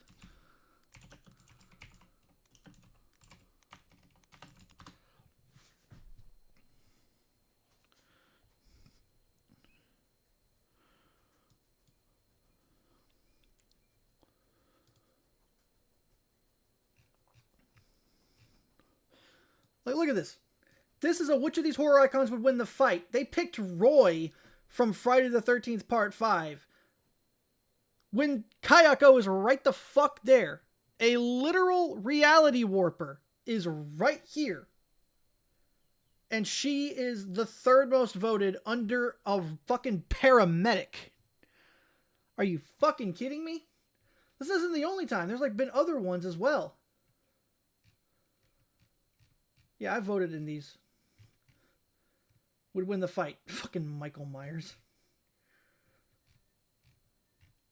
Yeah, here's another one. Which of these would fight? Sadako would win this. Again, she's just like Kayako.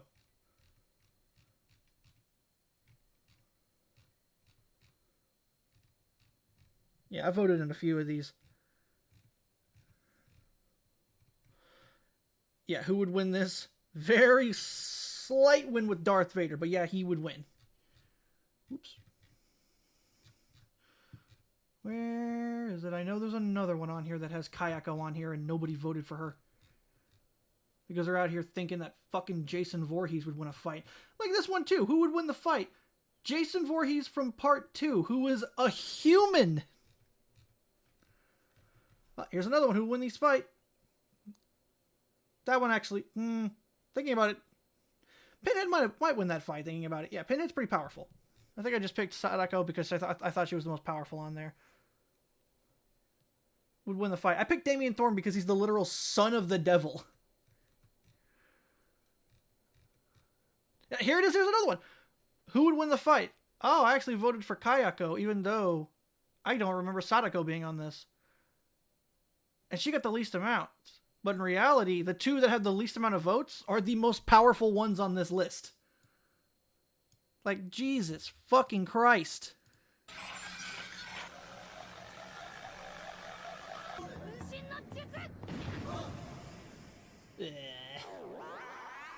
One thing to note here is that Kayako appeared to be very affectionate towards Nobuyuki after his death. She was holding him in her arms as if he reminded her of her son. In the close-up shot of Nobuyuki's face, look like Toshio. he sort of did resemble Toshio. Aside from Toshio himself, Nobuyuki is the youngest male character to have been cursed. Kayako's spirit possibly feels some type of remorse for having to kill such a young boy.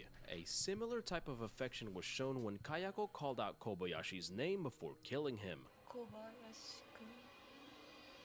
This is just a theory, but I believe that Kayako's spirit is merely an extension of the curse in that she is unable to stop killing. Ever since the Ju-on was born, Kayako's spirit has become trapped and unable to move on. She is now forced to kill anyone who becomes cursed and will never be able to stop until she is somehow able to move on. The film's final scene is a chapter titled Saori and takes place sometime after Nobuyuki's death. The entire scene is a single shot of the Saeki house, and we only hear the voices and events taking place inside. The cursed Saeki house is once again up for sale, showing that we have learned nothing. We hear the voices It's free real estate.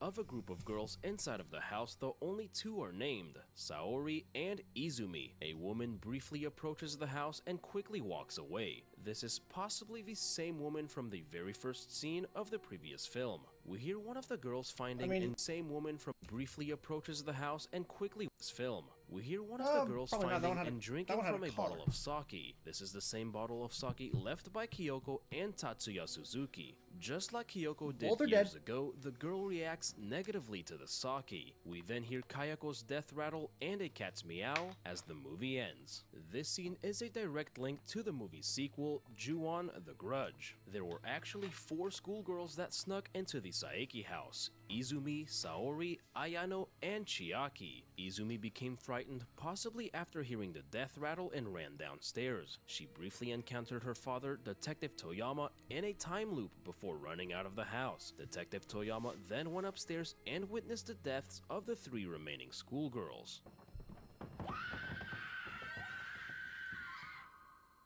This last scene was a little difficult for me to piece together. The subtitles for the copy of the movie I watched mentioned 2 girls by name, Saori and Kazumi. However, there was no girl named Kazumi inside of the house. I don't speak Japanese, but after slowing down the footage where the girl is called out by name, she is clearly saying Izumi. Doing that little investigation to try and connect the 2 scenes together made me realize just how much care and attention to detail Takashi Shimizu put into these films.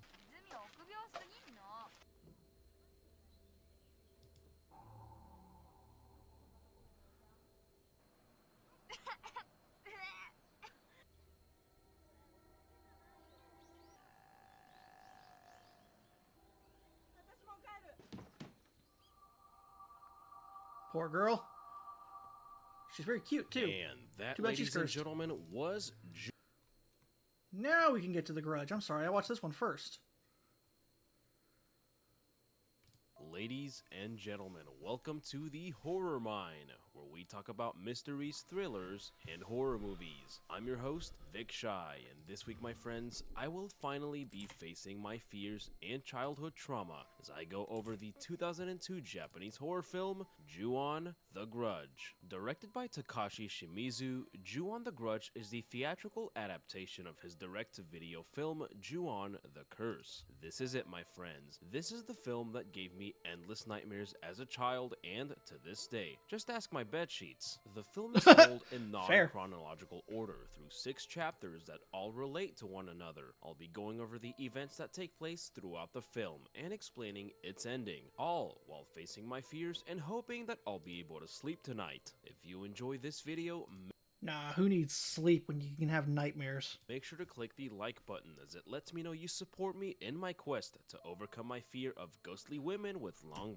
Like, look at that. That's terrifying. Just the eyes wide open, caked in blood. black hair. But without further ado, sit back and relax and join me as we explore the world of my childhood trauma in Ju-on: The Grudge.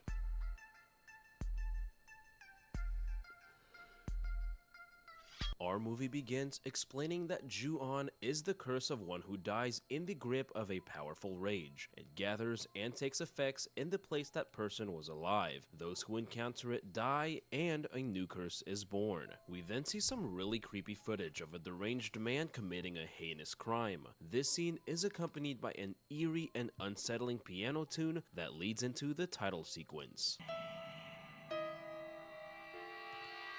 Subtle. That's what horror movies need to be again. The first subtle. chapter is titled Rika and follows the story of our main character, volunteer social worker Rika Nishina. Rika is assigned to take care of an elderly woman because her regular social worker, Mr. Takahashi, is nowhere to be found. She arrives at the Tokunaga residence and gets an eerily strange feeling upon seeing the house.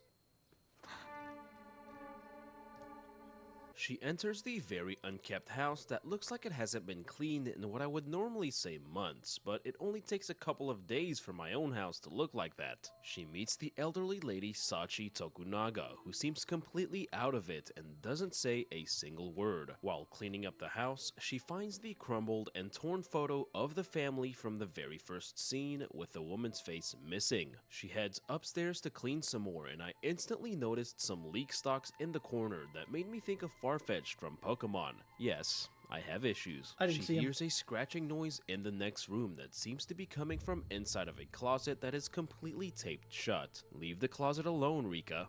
Rika, don't remove that tape. Is it even working? Is it even keeping the curse, like, trapped? She opens the closet and finds a little boy holding a black cat. This is the same boy from the photo and reveals his name as Toshio. Sachi's daughter named Hitomi leaves a message on the house phone for Kazumi. This is an important message as it'll help us establish a time frame of the events happening later down the line. Rika hears Sachi talking in the other room, repeatedly saying, "I told Kazumi, I told her again and again." The black ghost of a woman suddenly appears over a terrified Sachi who covers her face in fear. And then she looks over. Rika passes out from fear and Toshio can be seen standing right behind her. The next chapter follows Katsuya and Kazumi Tokunaga and takes place sometime before This movie is what became The Grudge in America. Rika's chapter. Grandma Sachi lives with the married couple who have recently moved into the house. Kazumi says that Sachi has been staying up every night and is presumably causing the mess they wake up to every morning. Sachi is sound asleep and has black hair instead of gray like in the previous chapter. Katsuya heads to work, leaving Kazumi home alone with Sachi and possibly something else. There he is. Like the typical horror movie victim she is, Kazumi begins wandering the house being lured by the ghost of Toshio. She enters the upstairs bedroom and screams at the sight of something off screen. Katsuya comes home and doesn't get a response when he calls for Kazumi. Like, isn't he she, like, asks Sachi where his bedridden? wife is, but she is giving him the silent treatment. She then looks up at the corner of her room as if something were there. He finds Kazumi on their bed in a petrified state. She looks completely terrified and seems to want to tell him something. There he goes. He then comes face to face with the ghostly Toshio, who seems to have a cat stuck in his throat.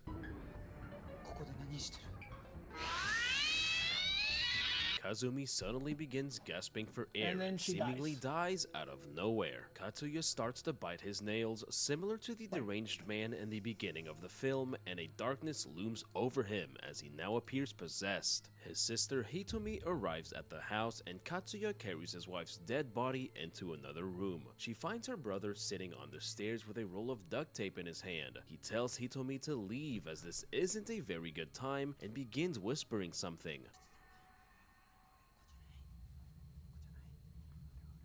Oh no, it's After she Takeo. leaves, he seems to fully become possessed and is drawn upstairs by a white ghostly woman. The next chapter follows Hitomi sometime after leaving the house. She tries calling Kazumi on the phone, which is God the damn it. same message. And this scene right here is the scariest scene in the movie. Followed, like, it was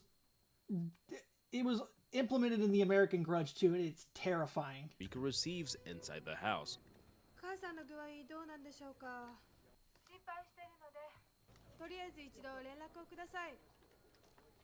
Showing these chapters are taking place simultaneously. Hitomi is now being stalked by the ghost from the house. She receives a call from Katsuya, only to hear the creepy croaking noise on the other end.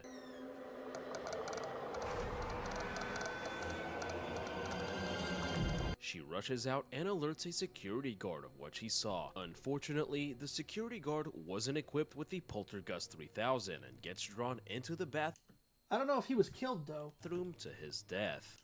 She gets I mean, did he though?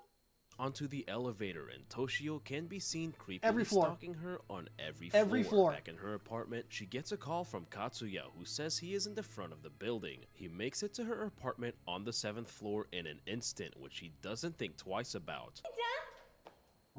And then the spawn.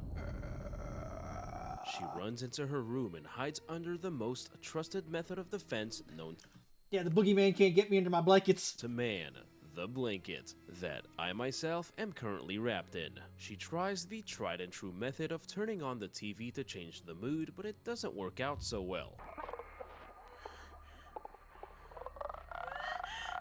All her methods of defense against the dark arts prove unsuccessful, and she is pulled under the blanket into the depths of the abyss.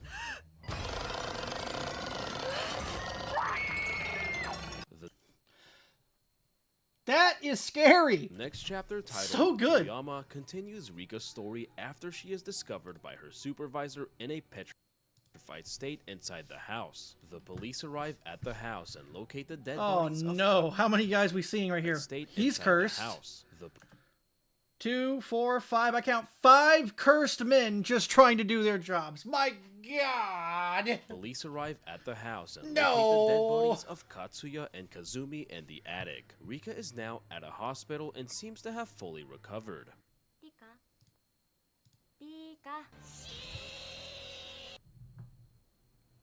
She tries telling Detective Keiji about Toshio, but he tells her that the Tokunagas did not have a child. He discovers that all the families that lived in that house either all died or disappeared. He learns of a man named Takeo Saeki who murdered his wife Kayako, as seen in the film's very first scene. Kayako's brutal murder gave birth to the Ju-on curse and turned her into an Onryo. Onryos are known in Japanese culture as a vengeful spirit who comes back to the world of the living to exact vengeance and address the wrongs they suffered in their lifetime. Takeo murdered Kayako because he discovered she was in love with another man. Toshio's body was never found, and he is still considered missing according to police. The Saeki Close house that, he became the dead. place where the curse would manifest, and all those who entered the house were doomed to suffer a horrible death at the hands of the Onryo. We meet former detective Toyama, who was in charge of the Saeki murder investigation. Detective Igarashi needs his help as he is the only person left alive who was involved in the case, and thanks to you, probably not for much longer. The dead body of Rika's supervisor, Mr. Hirohashi, is discovered underneath a sink. Toyama is brought to the police station to review the camera footage of the security guard's mysterious death. We see that after the security guard is drawn inside the bathroom, the black ghost walks out into the hallway and past the camera. The ghost And then envelops suddenly it in appears eyes. right in front of the camera, and her eyes seem to be staring directly at a terrified Toyama. That night, we see that Rika is still being haunted by the ghosts of Kayako and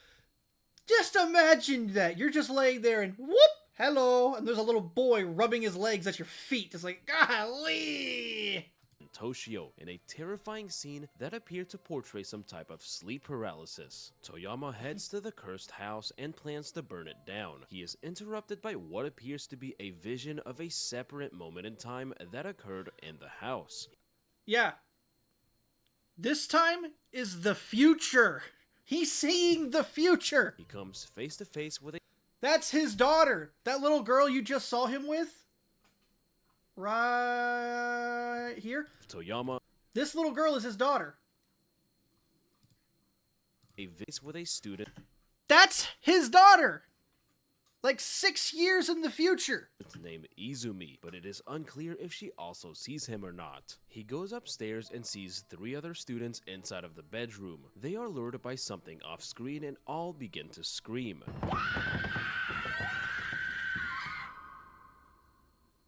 3 in 1. The film does a wonderful job in making it feel like time and space inside of the house is completely different. The ghost of Kayako suddenly appears and begins crawling her way towards Toyama. The pair of detectives enter the room and Toyama runs out of the house in fear. The detectives are completely petrified by Kayako's presence and are presumably killed off screen. The next chapter follows the student seen in the previous chapter named Izumi. Izumi is revealed to be Mr. Toyama's daughter, and this chapter seems to take place years into the future as Izumi now appears much older. Mr. Toyama has passed away some time ago and is being mourned by his wife. While walking home from school, Izumi comes across a missing persons flyer for her 3 friends, Chiaki, Ayano, and Saori, this is post who are her all in the seen house. inside the house by Mr. Toyama. She arrives home and we hear a news broadcast which says that the dead body of Rika Nishina was found dead after being reported missing. Sometime later, her friends Chiharu and Miyuki pay her a visit at her home. They want to show Izumi her photos for the school's bulletin. They arrive at Izumi's apartment and are greeted by her creepy mom. As a matter of fact, no I'm not. Have a nice day. Izumi is looking just as crazy as her mom and has turned full-on conspiracy theorist on us. She says that the night Saori and her friends disappeared, they visited the old Saeki house that they knew was haunted. She says she felt something strange before even going into the house, possibly similar Oh man, she did not trust her gut. to what Rika felt. Izumi says she got scared and left the house before her friends, who went missing afterward. Izumi believes she is now being haunted by the trio and that they are coming for her. As they leave the apartment, Izumi's mother tells them she is behaving just like her father did before he died. They take a look at Izumi's pictures, all of which show her and her friends with their eyes blacked out. This shows that they were all marked for death upon entering the house. Izumi has a dream about her father where she confirms that she was in fact able to see him when they crossed paths inside the house.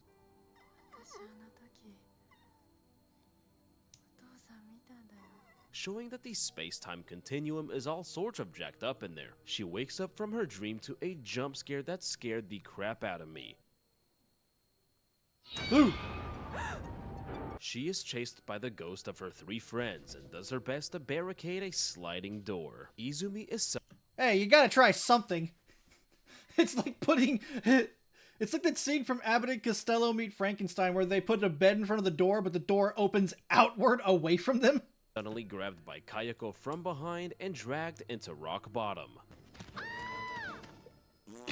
The tale of Toyama and Izumi becomes more tragic when you realize that they both witnessed the moment in time that the other became cursed by the house. The final chapter is titled Kayako. Kayako? Rika is back to work at the social welfare Oh yeah! This old man can see Toshio and he plays peekaboo with him. center, taking care of an elderly man named Mr. Saito. Mr. Saito loves to play peekaboo, especially with the ghosts of dead children. While in the shower, she feels a hand in the back of her head.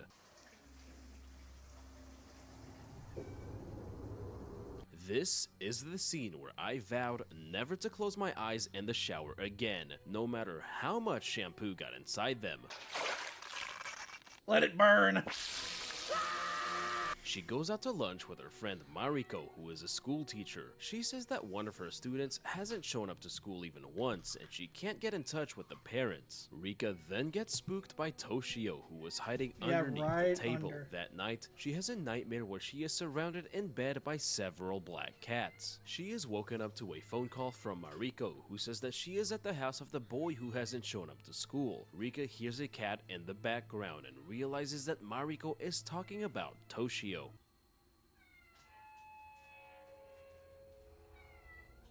She rushes over to the house, but it is too late. Mariko is pulled into the attic by Kayako, who then begins crawling towards Rika. Rika attempts to run out of the house, but is drawn to something in the mirror. She realizes that she has been able to see ghosts by looking through her fingers with her hands on her face, which is how Sachi and Mr. Saito were also able to see ghosts, kind of like looking through a ghost lens. She sees her own ghostly reflection in the mirror, and the ghost briefly pops out from her stomach.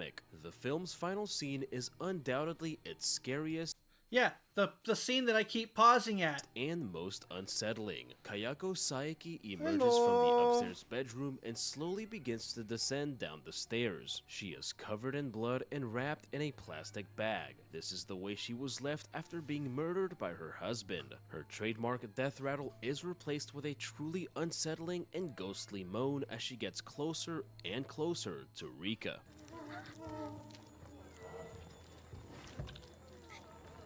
Is she trying to possess her?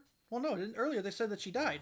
In this film's eerie twist, Kayako briefly turns into a ghostly version of Rika. We see that the ghostly encounters throughout the film have been Rika all along, and that her vengeful spirit manifested into an Onryo even before her death. From the moment she stepped foot into the house, Rika was doomed to suffer the same fate as Kayako, and is killed by Takeo Saeki, possibly in the exact same way as his wife. The curse targeted anyone who entered the house without prejudice. I believe this represents that those who seek revenge are often blinded by it, and will stop at nothing to exact vengeance. This is why Rika, an innocent social worker simply trying to help, had her fate sealed the moment she entered the home. We then see the desolate streets of Tokyo filled with several missing persons flyers, showing that the curse spread like an uncontrollable virus and wiped out a large portion of the population. In the film's final scene, we see the dead body of Rika, now with much longer black hair and wrapped in a plastic bag just like Kayako. She opens her eyes and has now turned into an Onryo herself, as she was killed in the same fit of rage as Kayako. We briefly hear the iconic Grudge death rattle as the movie ends.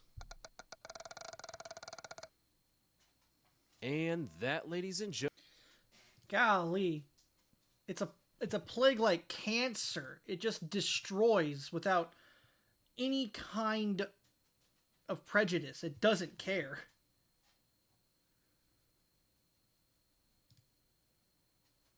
Ladies and gentlemen, welcome to the Horror Mine, where we talk about mysteries, thrillers.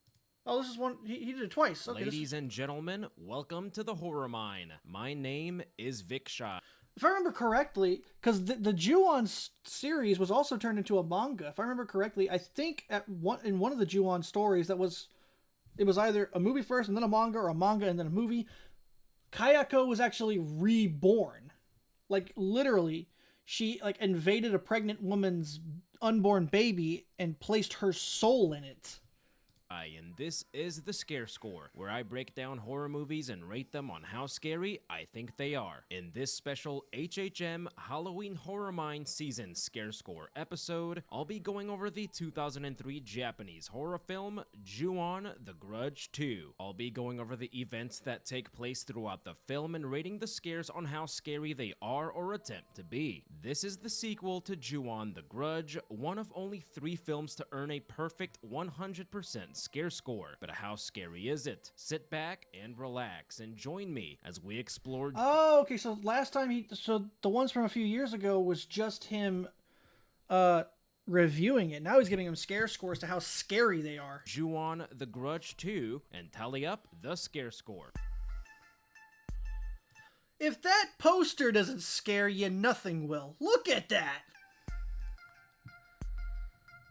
Our movie begins with Goosey the now bumps. iconic opening text explaining the deadly curse. Ju-on, a curse born of someone who dies in the grip of a powerful rage. It gathers in the places frequented by that person in their life, working its spell on those who come into contact with it and thus creating itself anew. The text seems to change with each translation of the film, but maintains the same core values of hustle, loyalty, and respect. In all seriousness, these opening texts always manage to send chills down my spine. The creepy background music adds to the sinister nature of the curse. We get a POV shot of a car driving into a tunnel with a radio broadcast letting us know it's 12:27 a.m., which is important for later. The car is occupied by a man named Masashi and his pregnant fiancée, our main character named Kyoko. The radio broadcast becomes eerily distorted and Kyoko turns it off. Kyoko is an actress known as the Horror Queen. There is a strange presence following the vehicle, which I believe— One moment.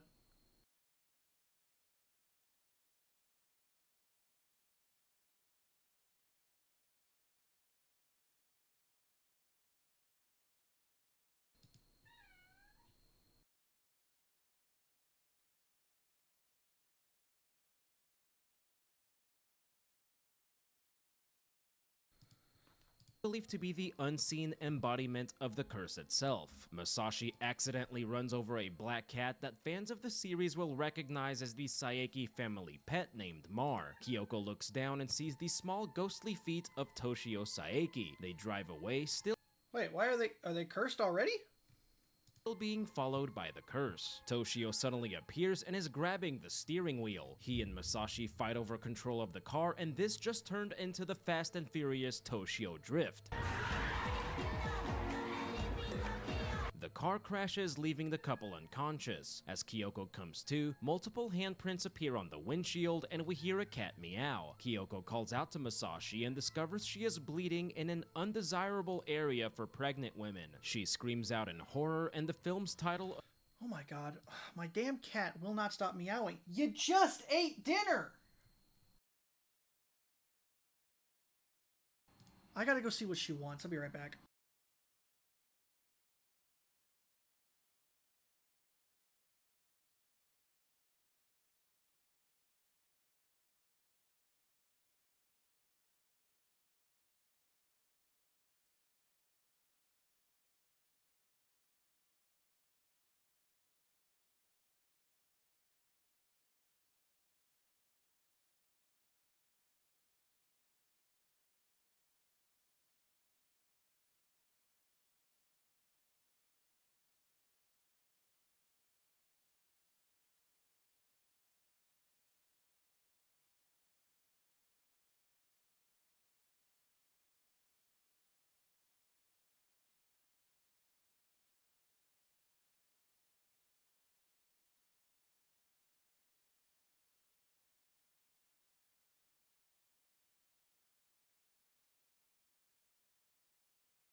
Good lord. I think she was meowing because my dog hasn't finished all his food. Are you full? I pour you like half a cup. And you barely eat it. appears on screen. This is a decent opening scene, but not as scary or impactful as the previous film's opening. It does a good job introducing our characters and setting things into motion for the rest of the film. The first chapter is titled Kyoko. After the crash, Kyoko is in the hospital with her mother and has tragically lost her child. Masashi is in a coma and his parents apologize to Kyoko for what happened. She looks at her unconscious fiance and Toshio appears out of focus. She opens the door and Toshio briefly touches her belly before disappearing. Yeah, okay, so that was the plan. Yeah, so she's pregnant and Kayako is trying to get reborn through her.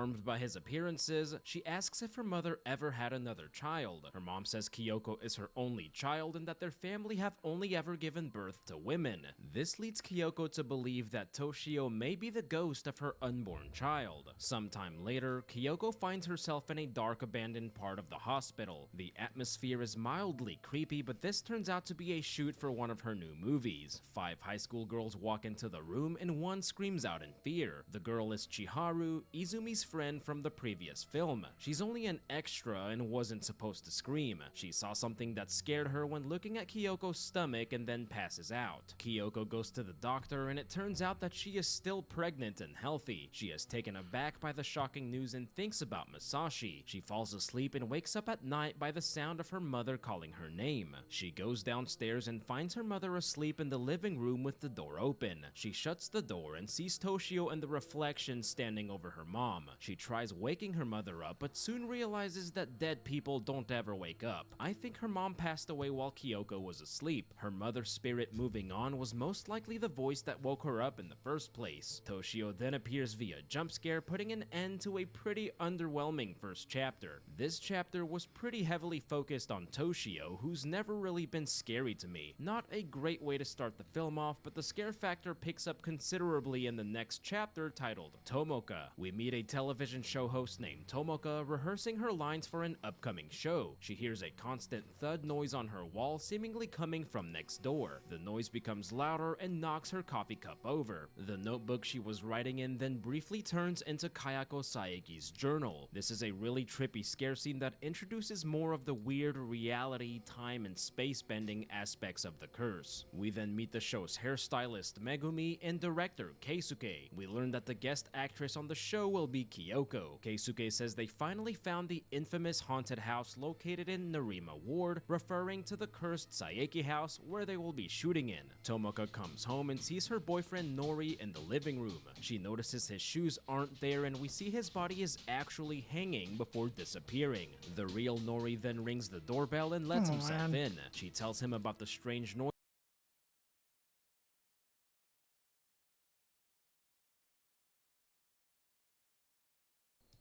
and he witnesses them for himself. The strange sounds happen every night at exactly 12:27 a.m., the same time as the radio broadcast in the beginning. Tomoka's apartment is also in the corner, meaning there is no apartment next door to hers. The next day, Tomoka practices her lines with Kyoko and gets a call from Nori. She doesn't pick up and he hears Kayako's infamous and terrifying death rattle on the other end. Simply hearing that croaking sound always gives me chills. That night, he goes to the apartment and sees Tomoka on the ground looking at something in fear. He then gets a distorted call from Tomoka saying she just finished work and is coming home. The lights suddenly turn off and Tomoka is no longer there. Long black hair descends from the ceiling and he lets out a horrifying cry. The real Tomoka comes home and finds Nori's dead body hanging from the ceiling by long black hair. This is the sight she saw a couple of days ago. Nori also witnessed Tomoka looking at his dead body in fear right before his death. Nori's body starts swinging back and forth and we see Toshio pushing his body against the wall, causing the noise that Tomoka has been hearing the past few nights.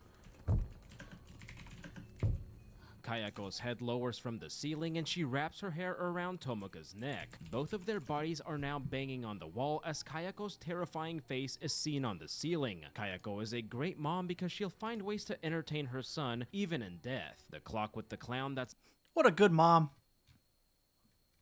sort of looks like Art the Clown displays 12:27 a.m. This was a great scare scene and a very solid chapter. It seems that the curse has become much stronger and sinister, almost toying with its victims before consuming them. The thud sounds Tomoka heard were the sounds of her and Nori's dead bodies. They also died at the same time that Kyoko and Masashi's crash happened. The new and trippier aspects of the curse make it even scarier. The next chapter is titled Megumi and starts straight away inside of the cursed Saeki house. Megumi is helping Kyoko get ready and admits that she is a massive fan of hers. The choice to immediately start inside of the cursed house is interesting. In the first film, the house is portrayed in an otherworldly and sinister way. Here, the characters are casually going about their Oh, that's why they're cursed. They were filming in the house. Got it. Okay. business, almost like the house is normal. This doesn't last very long as Megumi notices an odd dark spot on the ground. Dark spots are never a good sign in horror films or underneath my chair. Filming begins and Tomoka explains the events of the Saeki family tragedy. Keisuke then asks if Kyoko can act as if she feels something strange inside the house. As Kyoko describes the atmosphere inside the house, the sound guy hears a strange noise coming from her mic. The cast and crew are enjoying their lunch like they aren't having a picnic in the most cursed and diabolical place on earth. Kyoko has a chat with Megumi, who knows she's pregnant and gives her a charm for an easy birth. Keisuke says he thought the house would be scarier, which is kind of a cheeky way to say the house looks deceivingly.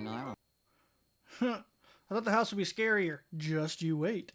We then see a different moment in time in the kitchen of Kayako and Toshio when they were alive. Kayako is preparing food for him and he hands her a drawing of Mar. Kyoko spills her coffee, which makes Toshio turn around and appear directly behind her. Megumi senses his ghostly presence but doesn't see him. Yet another cool and creepy instance of the curse bending time and reality. Back inside the house, Kyoko and Megumi discuss the odd dark spot on the floor. Tomoka calls Nori, the phone call he received before he died. Megumi forgot something and rushes back upstairs. She grabs her makeup bag and a black shadow is now hovering over the dark spot on the floor. There is a ghostly haze running through the house, making it seem properly haunted. While taking a look around, Keisuke finds a torn picture of the Tokunagas, the married couple from the previous film. He also finds Kayako's creepy diary but thinks nothing of it. Megumi is still looking at the strange spot, which now has bloody handprints next to it. Keisuke finds a mail addressed to Katsuya Tokunaga before Megumi runs out of the house. He then turns off the light and walks out as we see they were being watched the whole time. This scare scene was very creepy and atmospheric. It plants the seeds for several things yet to come in a really creepy way. There is an obvious dark shift in tone and the house truly becomes the haunted house we know it to be. Megumi sets up a row of black wigs which immediately put me on high alert. While combing the wigs, she doesn't notice that one of them has gotten longer. Keisuke falls asleep going over the footage and doesn't hear Kayako's croak, which is the noise heard by the sound guy. Kyoko then turns into a ghostly figure resembling Kayako on the video. Toshio then approaches the camera from a dark corner and looks pretty darn creepy doing it. This is one of the few instances that I found Toshio scary. Keisuke walks off and Kayako can be seen directly behind him looking absolutely horrifying. The face she's making while standing there in complete silence is downright scary. Megumi notices a dark shadow quietly moving behind her. She goes to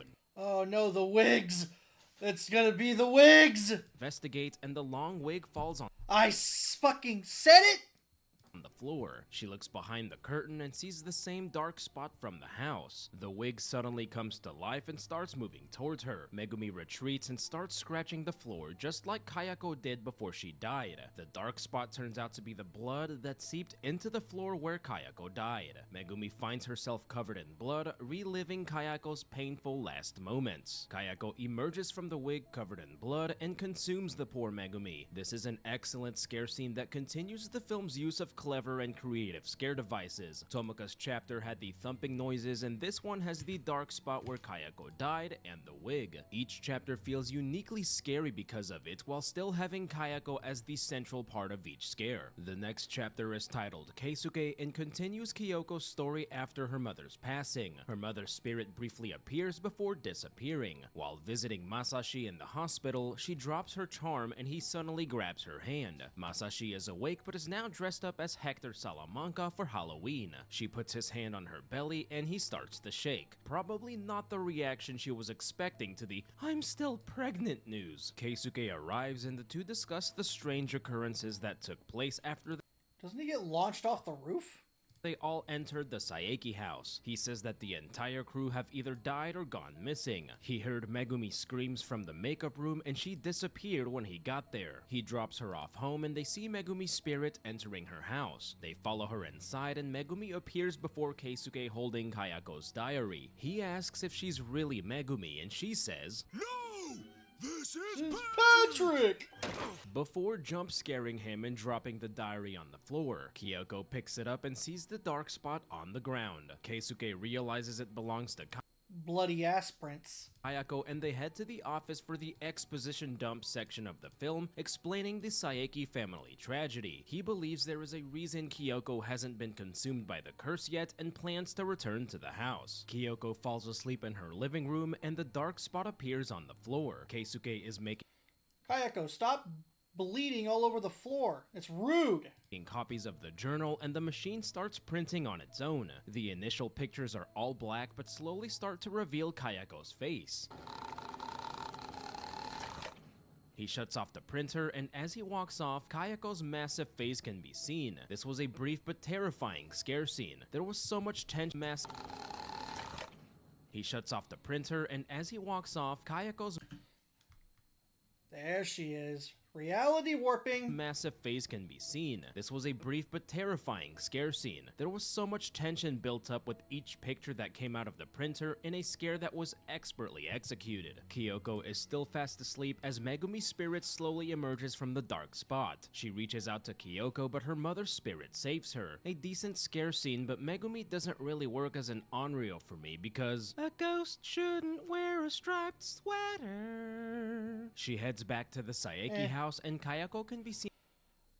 Yeah, there she is. Imagine that an Onryo is only as powerful if you don't have a guardian angel over you. Looking at her from the upstairs window. I think this is one of the few instances where Kayako appears in broad daylight and she is still scary. Kyoko tries entering through the front but the door is locked. She goes in through the back door and hears a girl yelling inside the house. The girl turns out to be Chiharu banging on the front door calling out to her friend Hiromi. Chiharu briefly turns around and screams as something looks like it's about to pop out of Kyoko's stomach. Kayako suddenly appears crawling down the stairs. Kyoko passes out. This is a pretty chaotic scare scene where Kayako is the only scary thing about it. There is a lot going on and it'll make more sense in the next chapter titled Chiharu. It took 2 films, but she finally got her own chapter, which isn't a good thing, by the way. We see the first-person view of Chiharu's soul traveling through time and space, and she appears inside of the cursed house. This view is similar but different from the one in the beginning, which was the curse making its way from victim to victim. Chiharu goes into the upstairs room where Kayako died, where the atmosphere is really chilling. She hears the noise of Kayako crawling in the attic and making her way down. As she looks in fear, Toshio is seen directly behind her. Chiharu runs out of the room and wakes up in bed. Speaking of nightmares, I had an absolutely horrible dream last night that my YouTube account was hacked again, but this time by a ghost. It was completely terrifying and felt very real. On her way to school, her friend Hiromi says her cousin got them roles as extras in the movie. As she walks, she suddenly finds herself transported back inside of the Saeki house. We hear Kayako dragging the plastic as she crawls and the door opens. Kayako appears at the top of the stairs and emits her iconic death rattle. Chiharu screams out for help and and finds herself on the bus with Hiromi. This is a good scare scene that does a good job in building atmospheric tension. The scariest aspect of the scene is hearing Kayako crawling towards her but not actually seeing her. Hearing Kayako's death rattle is always scary, but I'm not too fond of Kayako being all blacked out. Chiharu and Hiromi act out their part in the film, bringing us full circle to the scene from the beginning. Chiharu lets out an unscripted scream because she sees Toshio touching Kyoko's belly. She closes her eyes and finds herself back inside the Saeki house, which explains why she passed out. Hiromi is banging on the door from the other side, which is the moment Kyoko witnessed in the previous chapter. As Kayako gets closer, her death rattle gets louder and the door suddenly opens. Hiromi tells her to undo the latch on the door and someone is seen behind her out of focus. Chiharu reaches out for help and rips Hiromi's necklace from her. She wakes back up on the bus and has Hiromi's necklace in her hand, which is also on Hiromi's neck. Instead of showing Hiromi the necklace and trying to explain the situation,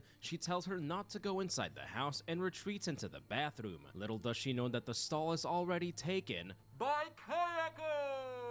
Chiharu runs out of the restroom and bumps into a living Toshio holding a soccer ball. The soccer ball rolls and turns into his head, which I thought was pretty cheesy. She then realizes that she's dead as she watches Hiromi cry over her lifeless body. She touches Hiromi on the shoulder, which gets a brief reaction from her. Kayako wraps her ghostly arm around her and she once again finds herself in the house. Hiromi sees Kayako behind Chiharu and witnesses her being pulled into the house.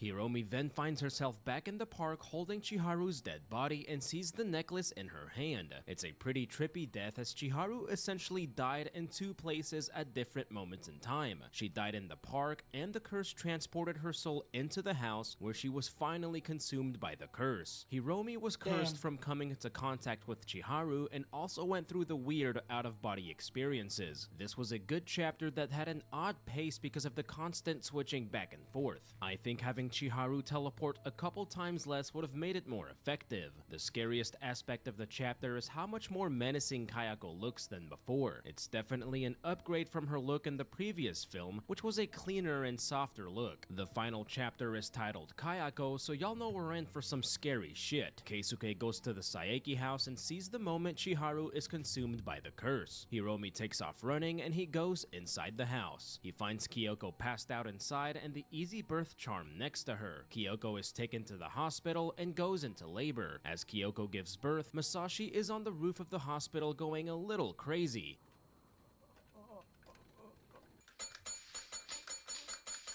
We're gonna blow up. We hear a baby crying and the doctors look absolutely terrified. The lights start flickering as the doctors retreat and Toshio can be seen saying mom over and over. It's a very chaotic scene that reminds me of the Doc Ock hospital scene from Spider-Man 2. Kyoko passes out and Masashi is missing from his wheelchair because he's not dealing with that for the next 18 years. Keisuke comes into the delivery room and finds all the doctors dead on the floor. In a horrific scene, Damn, all they were doing was their job delivering babies and they're dead. Here's a baby crying as Kayako literally crawls out of Kyoko.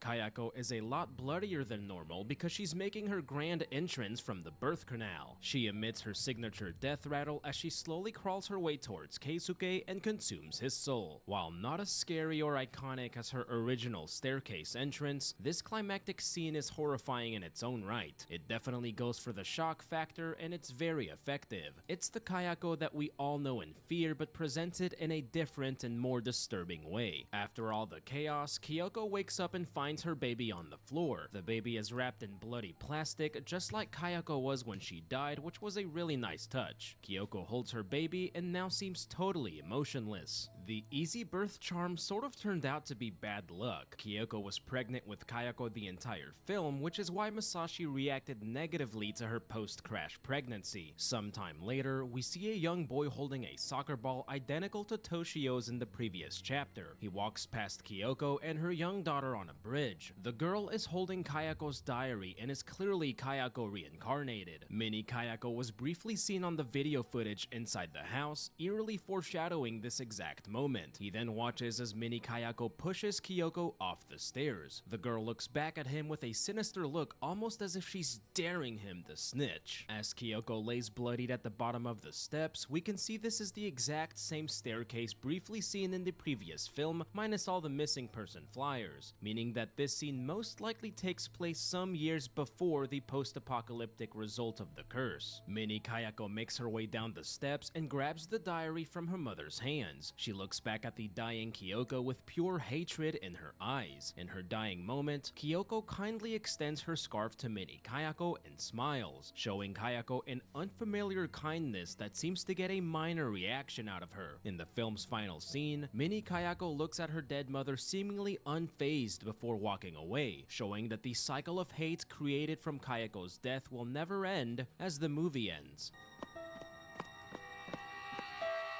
And that, ladies and It's crazy. She didn't have hatred in her heart before she died, and then being reborn, she's just a demon. gentlemen, was Ju-on The Grudge 2. My friends, this film does everything a sequel needs to do. It complements the previous film well while also having an identity of its own. I appreciate that Takashi Shimizu tries some new things here and doesn't just rehash scares from the previous film. It still has everything the previous film has in terms of Ju-onisms, but manages to keep things fresh and surprising. It doesn't outdo the previous film, but it doesn't need to, and manages to be terrifying in its own way, earning Ju-on The Grudge 2 a great scare score of 87%. The average audience scare score voted on by channel members is 81%. The scariest scene in the film was another toss-up, this time between Megumi and Keisuke's deaths. While Keisuke's death is definitely shocking, the build-up and eventual payoff from Megumi's death scene makes it scarier. I want to give a big shout out to our newest Golden Kayako members of the channel. Big thanks to Thomas Dubecki, Adamir K, and Jade Rabbit Art.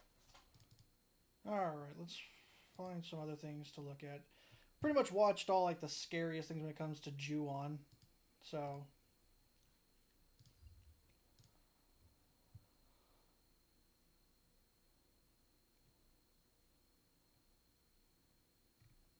excuse me.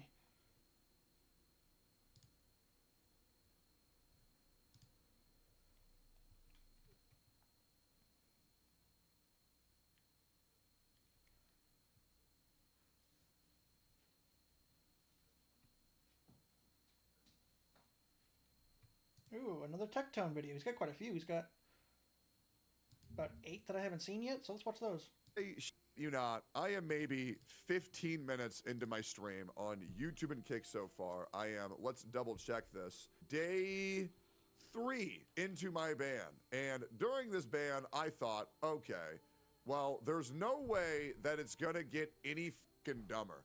There's no way. Well, it's Twitch, so it can always get stupider. That's what I've learned from everybody's complaints about Twitch.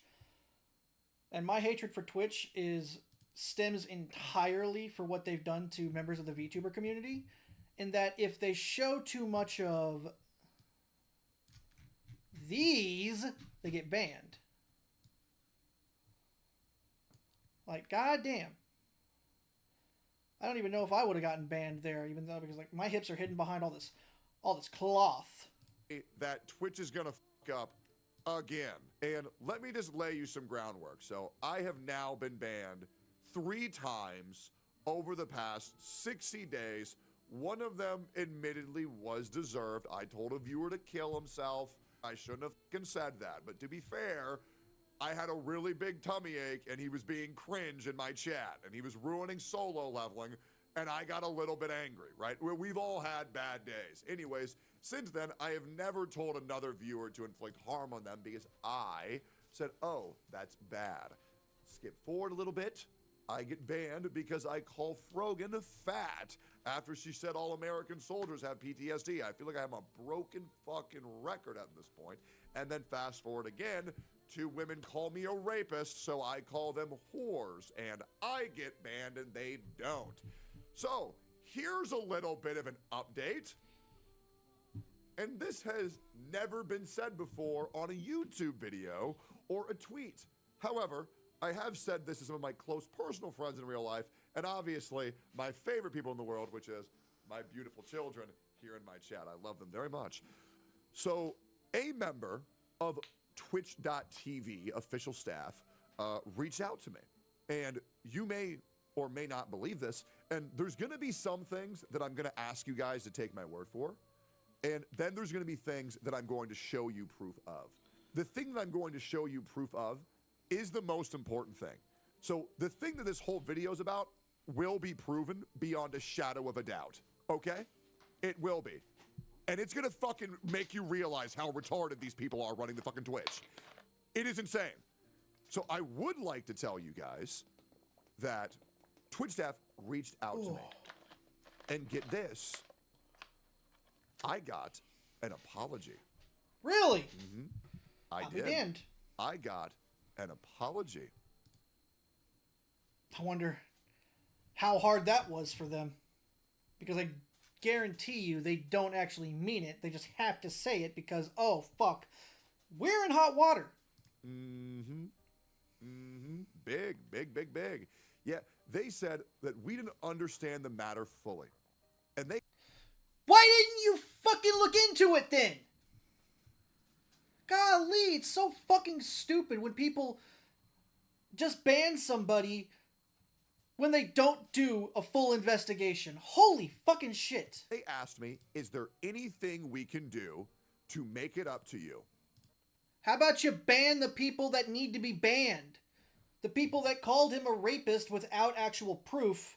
The people who are advocating for sitting senators, to be murdered. And how about you ban the people who glorify terrorism? This is all true, by the way. This is all true. And trust me, you will see what will happen very soon. And you'll know it when it happens. And I'm not going to say what it is. I'm not going to say what it is.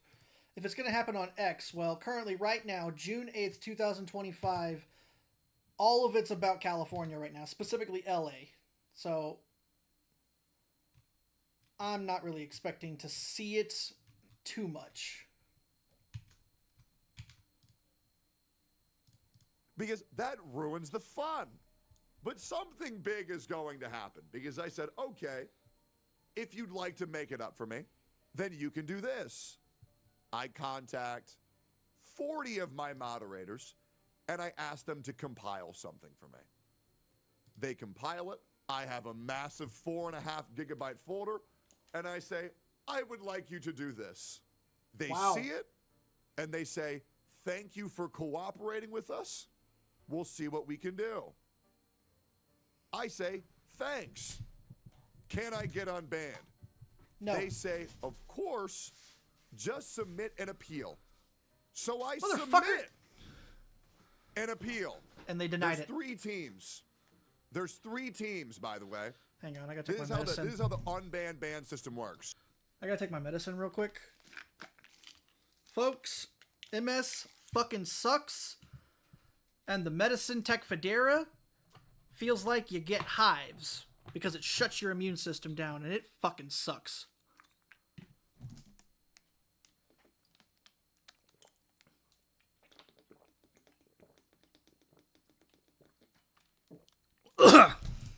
Excuse me. Sometimes that pill does not want to go down. Sometimes it gets stuck in my throat. So I gotta like chug a whole gallon of water just to get it to go down. There is the upfront Twitch moderators, and then there is the appeal reviewers, and then there is the people who actually do the bans and unbans. So I talk to the moderators. They can say I can get unbanned. I go through the appeal system. I submit an appeal. And they denied it. It takes them 36 hours. Wait, no. 42 hours to review my appeal after submission.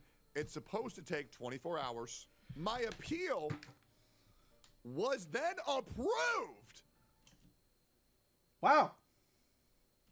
But I did not get unbanned because now it's fucking Saturday and I got my appeal approved at 11:30 Friday, and they're not gonna unban me till Monday because their bans and unbans don't work on the weekends.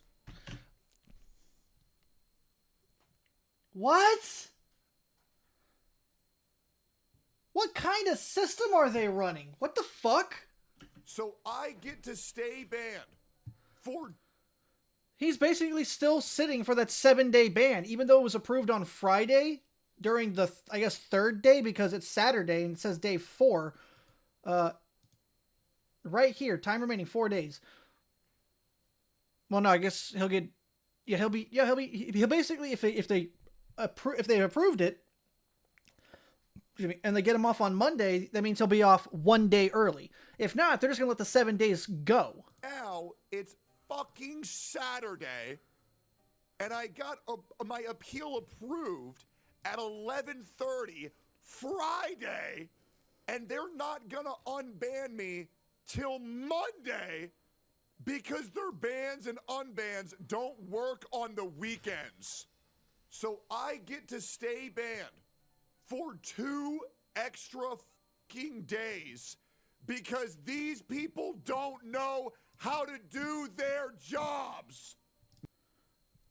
Why were they hired if they don't know how to fucking do their jobs?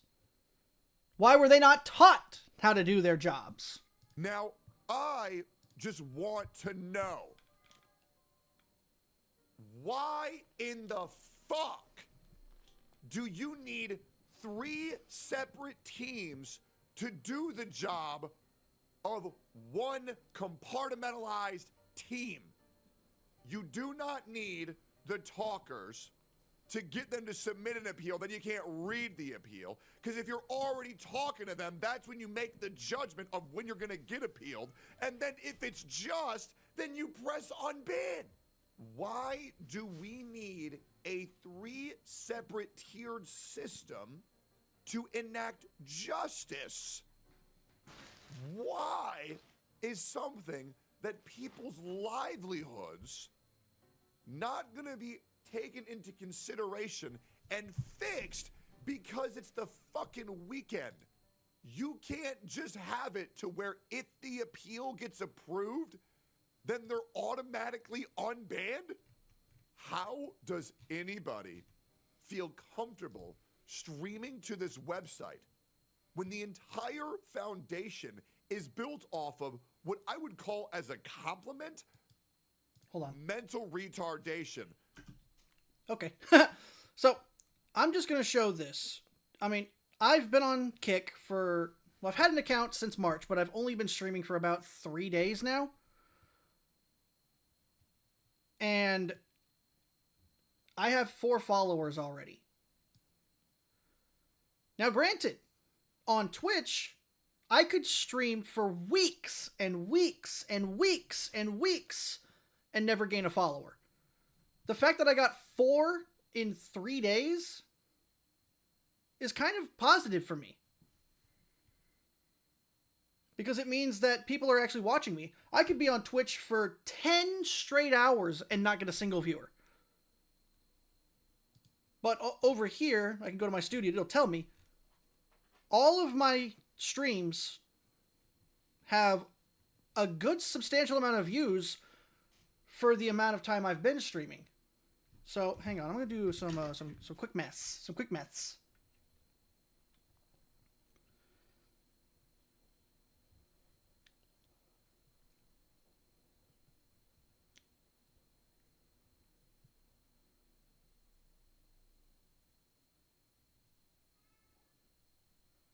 Yeah, so across the 10 saved VODs, I have over 100 views. Meaning that I've probably had about 100 different people probably watching my streams over the past 3 days. Which is actually pretty positive for me. my streams on Twitch wouldn't be viewed by anybody. So it feels very positive on Kick. YouTube's just kind of meh. I think I've gotten a total of, hold on. How many views have I had?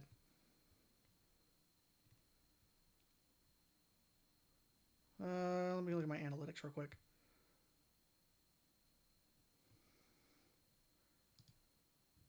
Over the last, 6 months, I've been on YouTube. I've gotten 88 views and 6 subscribers, which isn't terrible for being a stream-only kind of channel. Although I am working on, now that I'm streaming to YouTube as well, unfortunately the VODs from when I was streaming just on Kick the last 4 days, I can't really get anything like posted for videos. But at least now that I'm streaming to YouTube and Kick, I can at least edit the VODs off of my YouTube and post them on my channel. Because how dumb they are, I can't even think of a word to properly describe them. I want to remind you guys, at a point, I was living paycheck to paycheck off of Twitch. That's better than me. I'm living paycheck to paycheck off of my military disability. I didn't make nothing on Twitch. Before that, well, I was homeless, right? But hey, same! I was homeless too. And homeless in the Texas heat, not great. Homeless in the Texas winter, not too bad. Regardless. I only say that because the Texas winter, the temperature's not bad. But in the Texas summer, oh, it feels like you're drowning in your sweat. Regardless, and broke. Because sometimes homeless people have money. And I do need to specify that. Homeless and broke. Because okay, just be real. In El Paso, Texas, homeless people make more money than a fucking teacher. Right? Like, that's crazy. Genuinely. Because I think in El Paso? That's even crazier. Wonder how much money the homeless in Austin are getting. Oh, there's a lot of homeless people in Austin, so they're probably like saturating the market. Average homeless person makes like $29,000 a year off of tips, and that doesn't get taxed. But teachers made like $32,000, but that got taxed, so it went down to like $28,000 or some shit like that. This was a thing back in 2012. It was fucking ridiculous. That shit still blows my mind. Teachers are the most important job in the entire fucking world. Being a good parent and being a good teacher, the two most important jobs, because the youth is the next generation, and if we are not taking care of the youth, what the fuck are we doing? That's a topic for another video. Teachers deserve higher pay. And honestly, parents should really lock the fuck in and raise their kids right. Stop fucking brainwashing them with Coco Melon and letting them listen to all these fucking woke-ass influencers. Coco Melon does not teach your child anything. It's just nursery rhymes. I think there's Blippi. He's a good educator. And then there's a female version who's worked with Blippi. She's also a good educator. Then there's, I think, Miss Rachel. She's also a good educator. If you're going to let your kids watch stuff like that, have them watch those. Because all Coco Melon is the wheels on the bus go round and round, the Itsy Bitsy Spider and all that shit. It's good for kids ages 0 to 2. After that, put them on something that will teach them. Like fucking Sesame Street. Like they're going to mind wash them and pump chemicals into their fucking body at 8 years old. All right, let's just, hey guys, how about we just let our kids watch SpongeBob? Regardless, if you are a Twitch streamer, how do you feel safe when incompetency runs rampant when it comes to terms with your livelihood? How do you feel comfortable being like, you know what? I'm going to all in on Twitch every day for 12 hours. And if you're a VTuber and you show a little bit too much hip, no, I didn't say tit, hip, you're going to get banned for 7 fucking days. And then here's the kicker. You get bans for 7 days, and then you get no ad rev for 3 weeks. Here's the reality of what I will be doing when I return to twitch.tv/takedown. I will be turning off all ads.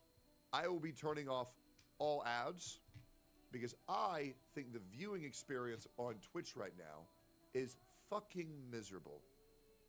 Punishing your viewers with 6 minutes of fucking ads every single time they boot up a stream is fucking insanity. And I will be real, I'm bitter as fuck because when I lost all my ads were still running on my channel. And do you want to know why that is, lovely people of YouTube and Twitch and Kick and Twitter? Because while ads were running on my channel, guess who was collecting all the revenue? Wasn't me. It was Twitch. They ran ads on my channel that I was getting 0% of, and they took all of that. Do you want to know why there's so many people coming at me right now, and there is only one other man who has covered my vindication? Asmongold, by the way, love you, dog. Appreciate you. You the fucking man. Because they're lying to you. Do you know how many people on the internet have lied on me to give me this reputation? Let's be real. Let me give you my proper descriptor. I am a fucking jackass. I am brash as fuck. And honestly, I'm probably a little bit too autistic because even though I like telling the truth, there are some things that I maybe just shouldn't say that I say anyways. I am a dickhead. I am an asshole. I am a jerk. But the problem is, all these dipshits online want to label me as a criminal. Are you guys noticing how in 2025, I'm getting bigger and bigger and bigger? So the lies that people tell about me have to get bigger and bigger and bigger. You want to know why that is? Because these people are horrified of people who tell the truth. Why the fuck do you think they go on Asmongold so much? Because that's another motherfucker who tells the truth. Why the fuck do you think they go on the Unsubscribed podcast so much? I love the Unsub podcast, but that stems from the fact that I'm a veteran. Their humor is incredible. Some people might be too like, oh, it's too serious or too something like that. I'm like, I fucking think it's hilarious. The Unsub guys, Eli, Nick, Donut, Brandon, they're fucking hilarious. And when they bring a guest on board, they don't even I don't think they care about the politics of somebody. They bring them on board if they think they're interesting people. Because those are other motherfuckers who tell the truth. And are you noticing how one side fight with the truth and the other side fight with lies? I call Frogan fat. Truth. I call Denims a whore. Truth. They call me an abuser. False. They call me a criminal. False. Unless you're talking about arson, maybe I killed one person with a death note, but honestly, that had to have been a coincidence. There's no way that I'm a celestial fucking being. But this is the reason why people are going crazy, is because the amount of falsified information that is running rampant on the internet in 2025 is insane. And the amount of mental wherewithal you have to merely inform people of what is right and what is wrong is insane. Do you know how mad it makes people when you all refer to me as a martyr? Do you know how many videos I've seen of people losing their mind when all I say is I'm a good person? Do you know how mad that makes them? Let me give you the number, guys. 37. 37 videos I've seen. I've watched them all. I like watching content that hates on me. I like it. Because sometimes I learn, but usually I just get a good laugh. It makes these people so mad when people call me a good dude, a good person, a good streamer. It makes them so mad when you say he died for our sins, he's a martyr. What the fuck? Drives them insane. Guys, I have seen a 58-year-old, bald, beardless man get so angry, and you guys know who I'm. It's hot in here, isn't it, Bubba? You want out? I'll let you out. Let me let you out so you can go get some water. It's hot in here.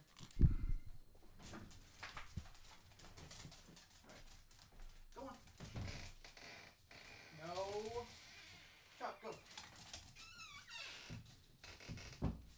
It was clear he was toasting in here. It's hot in this. It's hot in this room. It's like 80 degrees in this fucking room. Oh, fuck.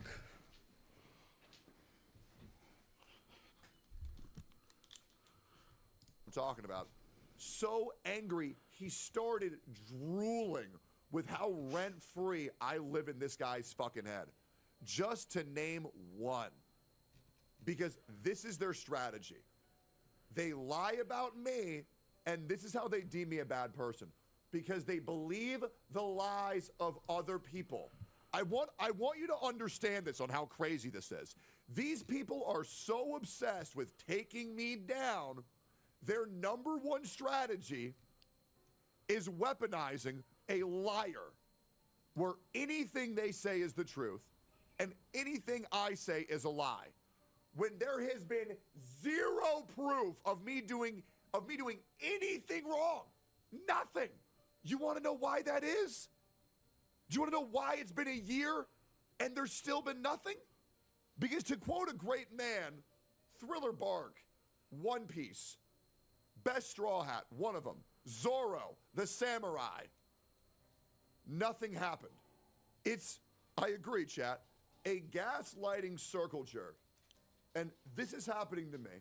And I want you to understand to how many other people that this has happened. They make a mountain out of a molehill. Anything you say is a lie. Anything going against you is the truth. They are full of shit, deceptive fucking liars who are desperate for analytics, so they believe anything and they post any rage bait to fit a fucking narrative so that way they can get their numbers up. They're parasites. They're leeches. They're failures. They're clout-chasing whores begging to God that you click their OnlyFans because they're too untalented and lazy to get a real fucking job. Like anybody should give a fuck about you. I see dumbass OnlyFans bitch talking about, I lost 20 pounds. I'm so proud of myself. My weight loss journey's been incredible. Bitch, you got liposuction. You work for nothing. You have no purpose. You have no drive. You have no determination. You pay to take shortcuts while real people in the world work to where they get at. But you take any opportunity. You will lie to get to the top. You will fuck anybody to get them on your side. You are all pathetic. I will be here forever. And you want to know why that is? Because I don't got to suck the dick of anybody. Because I worked for everything, and I was handed nothing. And the handouts that I got honestly made my life harder than they were before. You think that everything that I've worked to get can vanish like that because your career came like that after you sucked a couple dicks and you got a couple surgeries. My career was building this shit from the ground up by my fucking self. Going live every day, ignoring the fucking hate comments no matter what. Whether it was the retards from Arknights, these motherfuckers who thought I was cheating at video games because I was too fucking good, to all of the pussies who were mad because I didn't like your favorite video game. Eat my ass. And every single time I go live, every single time I get a new subscriber, it drives y'all fucking nuts. So suck my dick. You think I'm going anywhere? Yeah, fucking right. Bitch calling me a grifter. I've always been pissed off. See you on the next one. Appreciate y'all. He was mad.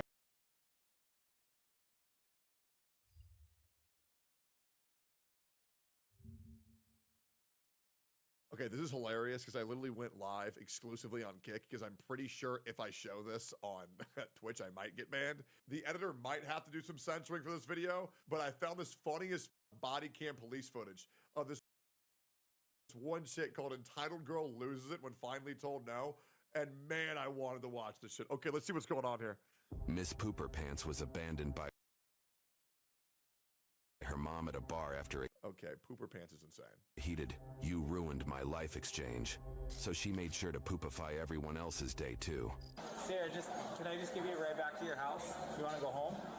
Do not call me Sarah. That's your name, isn't it? Do not call me Sarah. Why? You're Sierra Johnny, right? No, do not call me Sarah. Why? I don't want to get into any...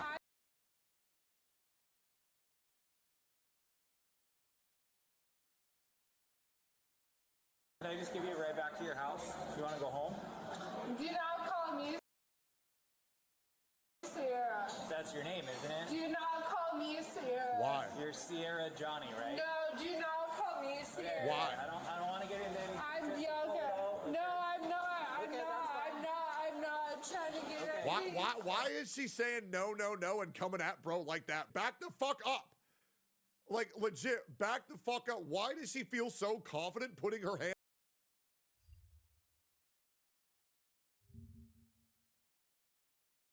This TikTok prank just ended his life.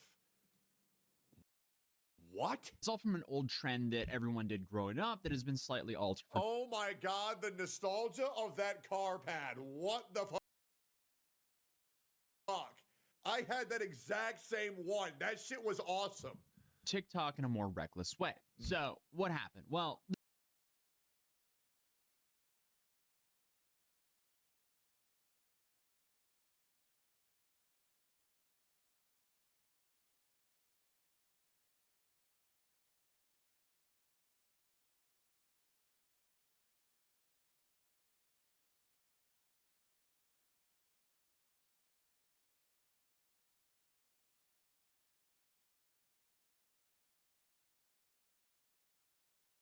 this man shot an 18-year-old over a ding-dong ditch video, and it's what the fuck? Way more than just another viral trend going wrong. This is one of those times that I'm having to report on something that's already gone too far and can't be taken back. So, fair warning, this isn't the most fun video. Tonight, an arrest for murder in Virginia after teens tell authorities. In Virginia?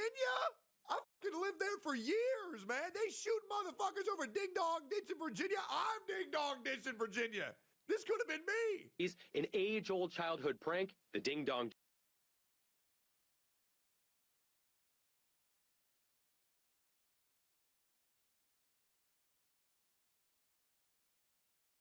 Ditch turned deadly. Why the a high fuck school did he senior shoot him? shot to death while doing the stunt. His friends say for a TikTok video.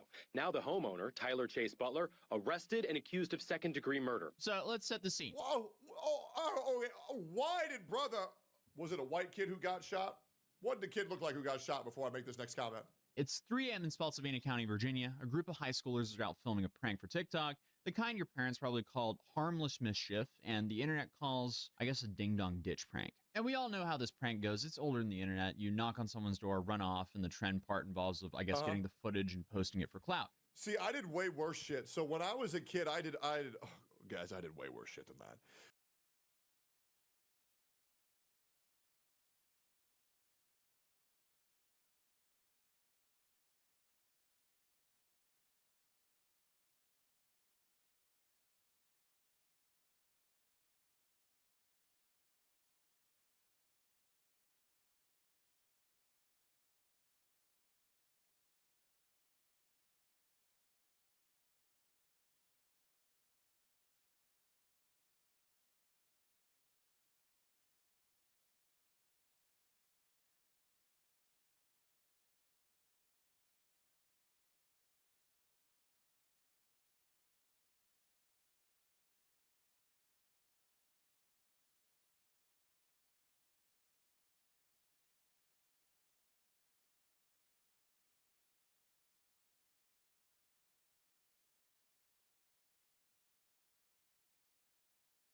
So I would ring the doorbell and I would get my friends. So we would wait till it was like dusk, where it was like kind of dark.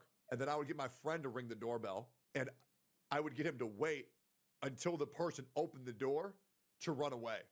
That way the person would come out of their house to like yell at them. And then while the person was yelling at them, I would go behind them into their house and we would have a contest for who could steal the most out of their fridge. Right? Biggest thing I ever got, a 12-pack of Mountain Dew. Yep. It was awesome. Dude, it was awesome.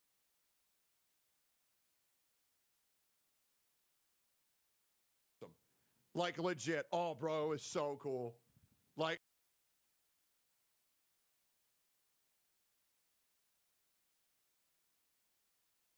it was so cool, man. Like throwing rocks at houses, throwing eggs at houses. Oh, man, I was a redneck through and through. Yep, and you know what's crazy? Never once ever got caught. Never once ever gotten any trouble ever. Like, I mean, these people were dumb, guys. These people were dumb. Like, they were super dumb. Don't do that, by the way, guys. I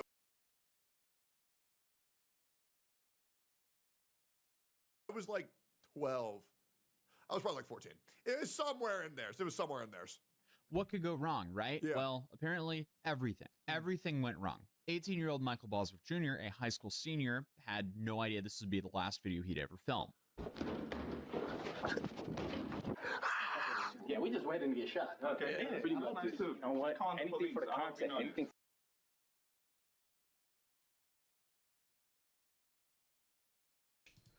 I had the whole fucking thing muted, didn't I?